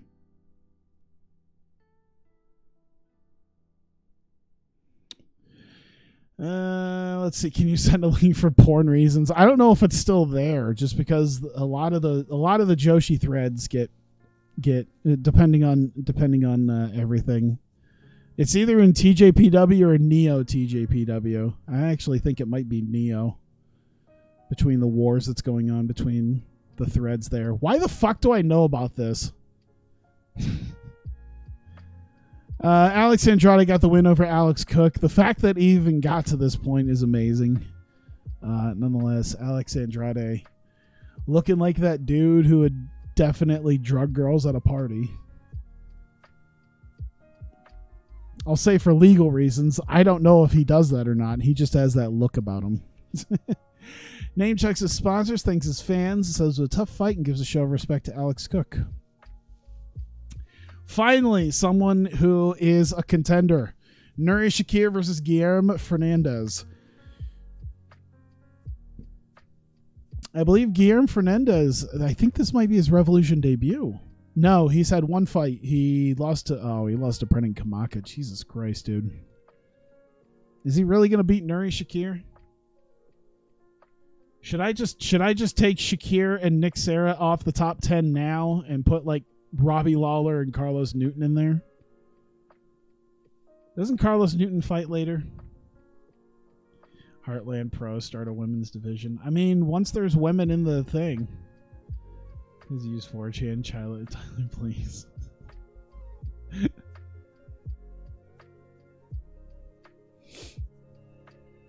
I mean, I don't go on to it all the time, but for some reason I tend to know the it's definitely not the 4chan that I knew when I was a teenager. That was a fucking Wild West, man. when I found out about 4chan in like mid 2000s, holy fucking shit. Are you a Discord mod? I mean, I don't really have Discord. I have Discord, but I don't really have mod privileges on anything.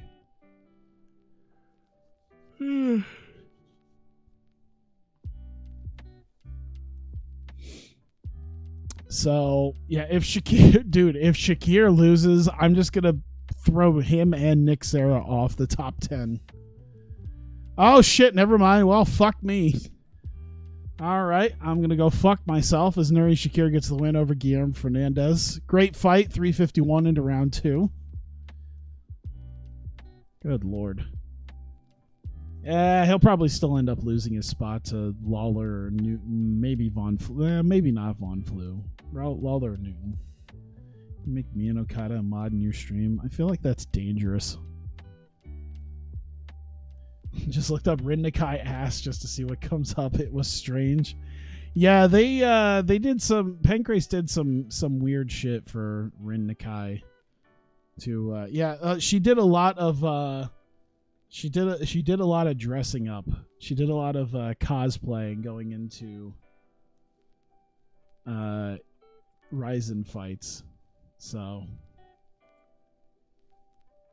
yeah, it's very odd. Nonetheless, Nuri Shakir thanks all of his sponsors for backing him, friends, family, supporters. He praises Fernandez. All right, there you go. Sean O'Connell versus Tommy Sauer. Looks like it's mostly for Sean O'Connell here. I like how Rin Nakai comes up and like the third thing down is JAV. Is there something I'm missing? Is Rin Nakai and fucking... Does she have fucking... I knew she's done like Gravier stuff, but I don't think she's been full on naked. I think it's kind of funny. It's like Rin Nakai JAV. It's like Jesus Christ.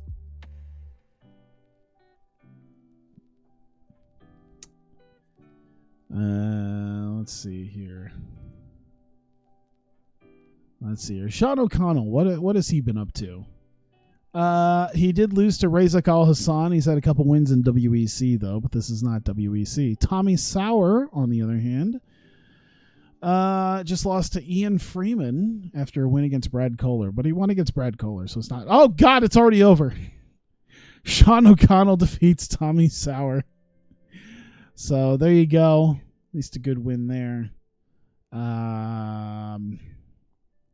Fuck, he's won 3 for 4. I'll put him as a potential contender. What is he, a light heavyweight? Yeah, he's fighting a light heavy. We need guys. We need to get these. We need to get the Anthony Maciases out of here. You know, just in case we lose people. I'll put Sean O'Connell as a possible guy. Yeah, I don't think. Just search Rin Nakai. Yeah, I don't think Rin Nakai has actually been naked. Like, at least not in the porn sense. All right, well there you go. Like I said, she's done a lot of Gravier stuff. She did this weird video once where she was like doing squats with weights, and like she was wearing, I think, like a one-piece swimsuit, but she pulled it down. And they filmed it from like above, so all you really saw was like her back and her ass. It was weird.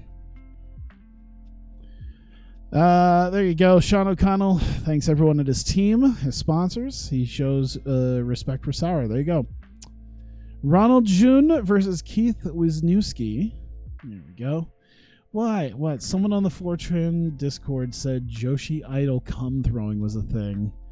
I've never heard anything about that. I have never, like, come throwing what? At them? I don't know. I've never heard of that. I feel like at this point I would have heard something about fans throwing jizz at Joshis and idols. I don't know. Keith Wisniewski knocks the fuck out of Ronald June, 144. He's been largely... Jesus Christ, are we going to have hardly anything in the way of... We do not have a lot of ranked fighters, do we? Jesus Christ. Isao Hirose versus Masatoshi... Oh my God, once again, two dudes who, like... I'm just gonna let the clock run because it doesn't really matter. Okay. Hirose has a he has a claim. He's won 3 fights in a row. 2 fights, sorry. But One of them is to Masatoshi Abe, and then he's fighting Masatoshi Abe again. Why did I do that? Why am I having him face Abe a second time? And Abe always loses. He somehow beat Ryan Diaz, but he gets his. Maybe that's what happened. He got his win against Ryan Diaz, and then maybe he could have gotten a revenge. That might happen, but probably not. Are all your fighters bums? No, just most of them. Yeah, I gotta say, I've never heard about Joshi Idol come throwing. I mean, I've heard of like tributes, but that's usually just in the in the privacy of your own home, I would say.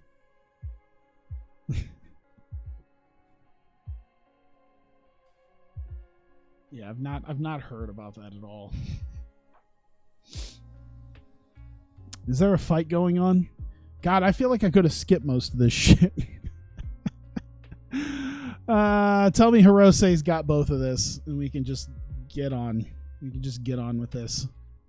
2018 for Hirose. There you go. Well, you know what? That's 3 fights in a row, so I'm at least gonna put him as a. Hey, I'm at least gonna highlight him on my little personal thing here, as a guy who should be a contender soon. Thanks everyone connected to his team as sponsors. He praises Abe. He knows how to talk himself up. He benefits from getting a live microphone in front of him. He picks up the microphone and he said, in anyone else's hands, this is a microphone. In my hands, well. Quentin Rampage Jackson versus the leaving Nate Marquardt. We need a potential light heavyweight title contender. And Quentin Jackson is the man for the job. So we'll see this. Finally, we get something. We only got like, what, 3 fights left, I think? Holy shit.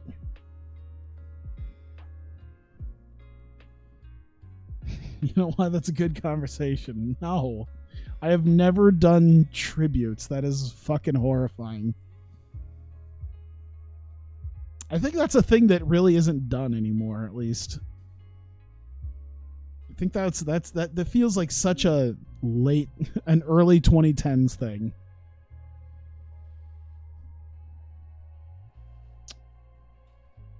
You try to do one for EO, you're fucking sick. I'm sure. You're fucking creepy, man. I don't get it. Let's see here. Rampage still hasn't put him away. I'm assuming he'll at least put him away. Are we just not gonna get the they got it to Marquardt, maybe. Let me see a potential. Oh my god, dude. If Nate Marquardt beats Rampage Jackson as Marquardt leaves, oh, I'm gonna be pissed.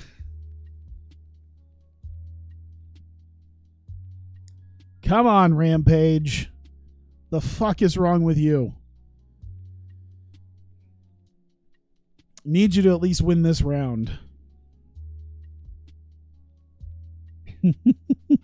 I said that knowing full well you were just going to lose it. I just knew you were just gonna fucking throw a shit fit.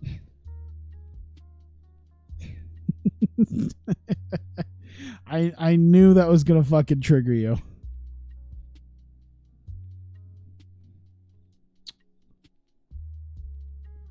Let's see. Oh shit! Oh shit! Oh shit! Is it over? Oh, that's got to be it. That's got to be it. Rampage and TKOing his ass. I do not buy 50 photo books a week. I think I buy 50 photo books a year. I certainly don't own 50 photo books. So I don't know what's wrong with you. Nonetheless, Rampage Jackson. Ah, damn it. Got his ass kicked for most of the fight there. Last 30 seconds ends up knocking him out. Joe Rogan goes up to Quentin Jackson, asks him why he took his shorts off, and Rampage says his balls were hot. We'll move Jackson up, of course. I think Justin Martin. I can't remember if Justin Martin's fighting. Oh man, we're looking at a potential Vernon White Quentin Jackson fight. That'll be interesting. You definitely own over 5 or 10. Yeah, I kind of do. Gives a name check to everyone at the Academy, his sponsors, friends, family, supporters. A lot of respect for Mark Hart. Now get the fuck out.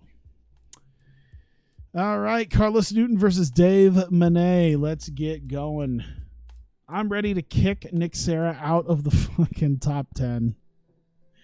Come on, Carlos. All you got to do is not shit the bed here. Carlos Newton finally back. Immediately takes Manet down. Immediately mounts him. Immediately starts fucking pounding him. Tries to... Oh my God. What the absolute shit. Newton plays with him for a little bit. Then takes him down within 30 seconds. Mounts him. Pounds away on him. Manet turns away. And as he's trying to get away from Newton just locks in the rear naked choke and taps his ass out. Hot diggity damn. All right. Yep. Carlos Newton. Welcome back, buddy. I'm excited.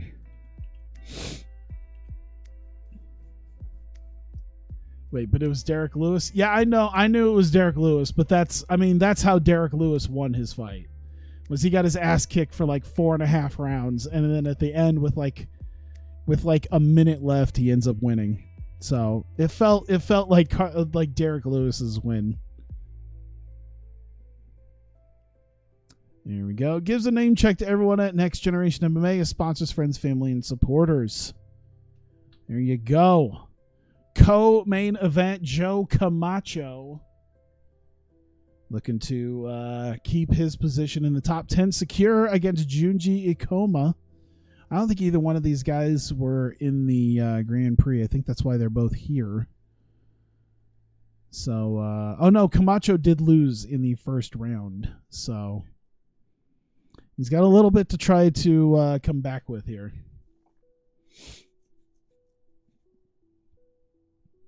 God, we're almost to the 2-hour mark. Good Lord. It's because I gotta book so much shit. I gotta book so much shit. I should have started doing some skip to the ends for some of this lower stuff.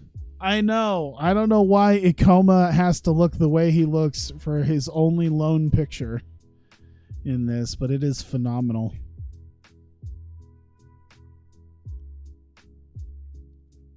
I'm assuming Joe Camacho's going to win, but you never know. I'm hoping, I guess. Joe Camacho kind of worked hard to get to where he is, but I don't know. Maybe that faux hawk isn't enough to keep him around. By the way, Ikoma is fighting at 125 pounds compared to Camacho's 155. It does make things just a little bit more pathetic.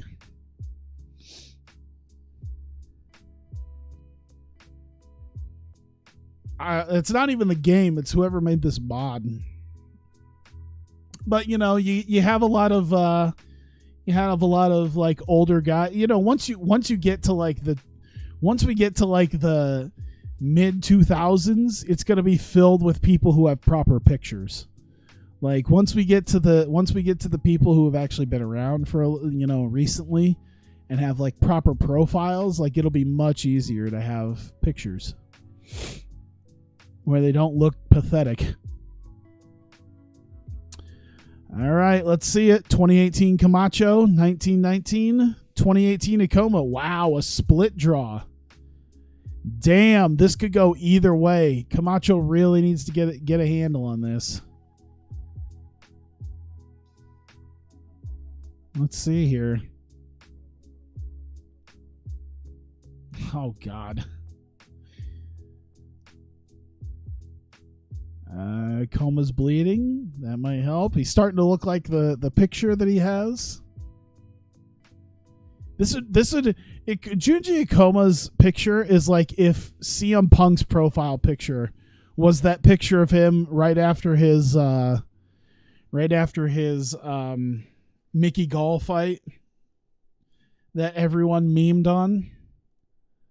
That would be it right there. I'm sure if I put that in there, CM Punk. Let me see. UFC face. You can probably just find his. Yep, immediately. The very first one is just his disappointed, beat up face. Yeah, if this was CM Punk's photo in the WMMA thing, that's the result. Oh my God, Ikoma actually won in a split decision. Damn. Oh, actually, you know what? Even better if it was this face. That would be CM Punk's WMMA face.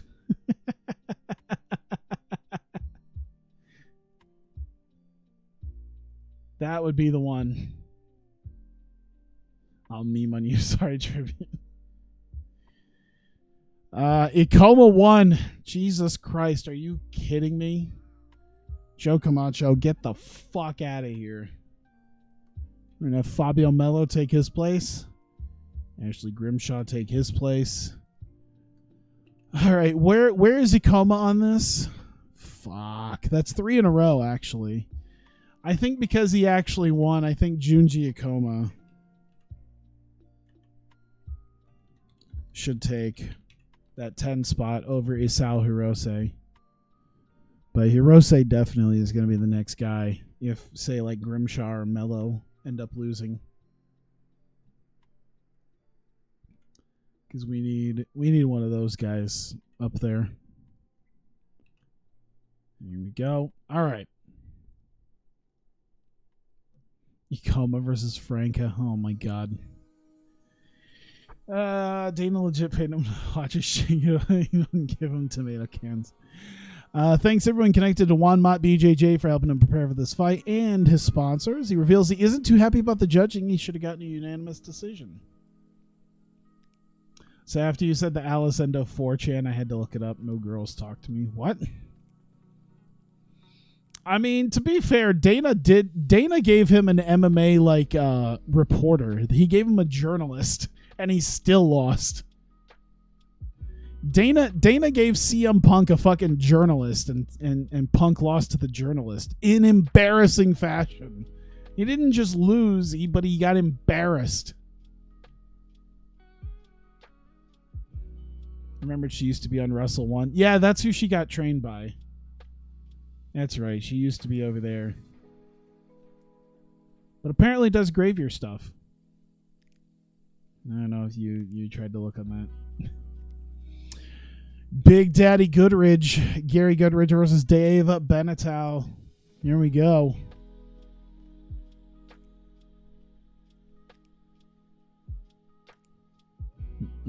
What the fuck's wrong with the white guy's head? Who's the journalist? No, who was the dude that Punk lost in his second fight? Who Punk lose to in his second fight? It's like something. Oh God, is it already over? Holy shit! It's like something Jackson, wasn't it? Whoever Punk lost to in the second fight wasn't the dude that Mike Jackson? Isn't Mike Jackson like not really a fighter? I don't think he's like a legit fighter. Like, he trains and he has a history, but he hasn't fought since he beat CM Punk. Mike Jackson, yeah. Yeah, Mike Jackson is not really a fighter. Like, he trained to fight, but he's not a fighter. He too lost to Mickey Gall, but then he embarrassed CM Punk.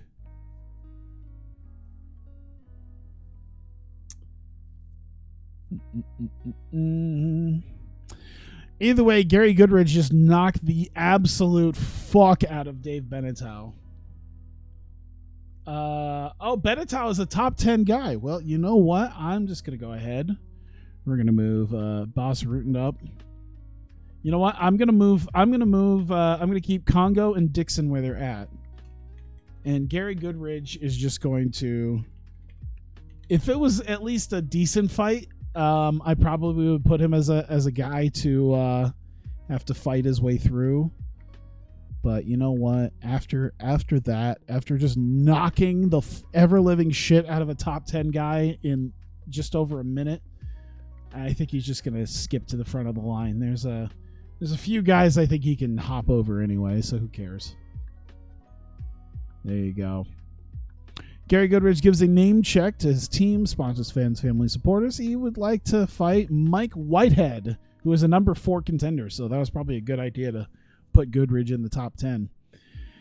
There you go. Critical rating 73, commercial rating 58, which means we did do a good job in that regard. 1,200 people showed up. 171,000 gate. Critical rating was good. Broadcast team, of course, Stephen Quadros and Joe Rogan, for at least the time being until we get Mauro Ranallo. 3.6, 4.0, 3.6, 4.0. Holy fuck. Gary Goodridge got knockout of the night, of course. Quentin Jackson maybe could have gotten it, but that's all right.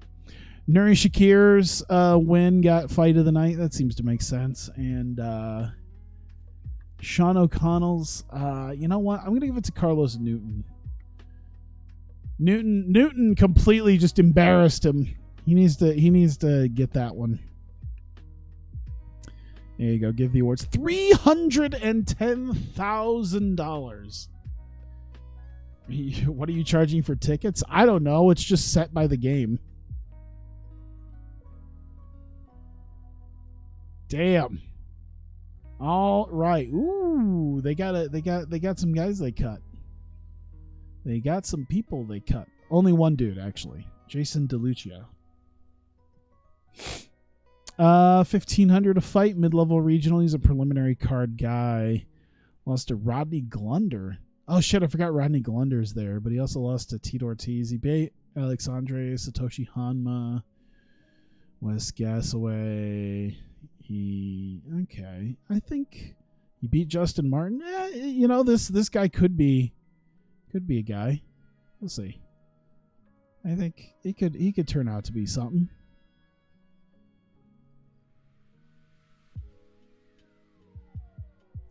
We'll make that offer to him. It's not a huge offer, but it's something. It's something. Joe Camacho's coming to the end of his contract. Oh, that dude. Immediately they signed him and they put him another fight. All right, Camacho. Yeah, we'll keep you around. Where is he? Where is he at in the mid-level regional? Yeah, it's not bad. Not terrible. 12.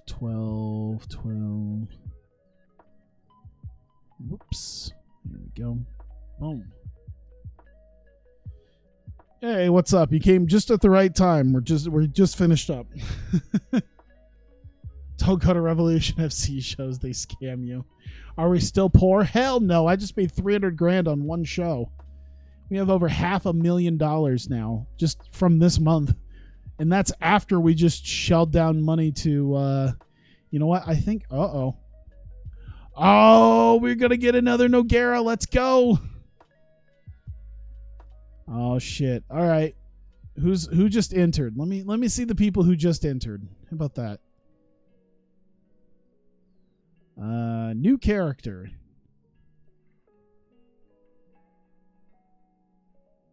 Oh, God, that's a lot of people all at once. Derek Noble, Sam. Okay. Oh, wait. That's not who I think it is. Is that actually Yumiko Hota's name? Is that actually fucking Yumiko Hota?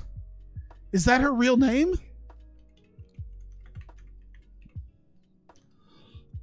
That's fucking insane if it is. There's no way. No, it says here her real name's Yumiko Hota. Are they just, it's... No, they just used her picture for something, I think, right? Let me look at the characters. Yeah, Yumiko Hota's already in here. And she's already been active for years. So there's just another Yumiko Hota character. Okay. Whatever. Are you just cutting Pride FC's throat and killing at the crib? Do we still have that 6'8" guy? No, Steve Lee's gone. All right, so we got some guys. We got some people. It's Richard. See, now I don't even know if these are real people. You gave me someone's picture. Like, I know people like Nathaniel Baroni aren't real people because he's using someone else's thing, but all right, we got some guys. I'm not gonna worry about it, I think, too much right now, just because there's a lot. But nonetheless, we're gonna go ahead and save that. Will I get new Yeah, we're gonna extend our broadcaster, I think, again. Canada or here, let me do that real quick. Are we gonna do Canada or are we gonna do Asia? We really only have one homegrown guy, so we should probably do Canada, considering we actually have Canadians.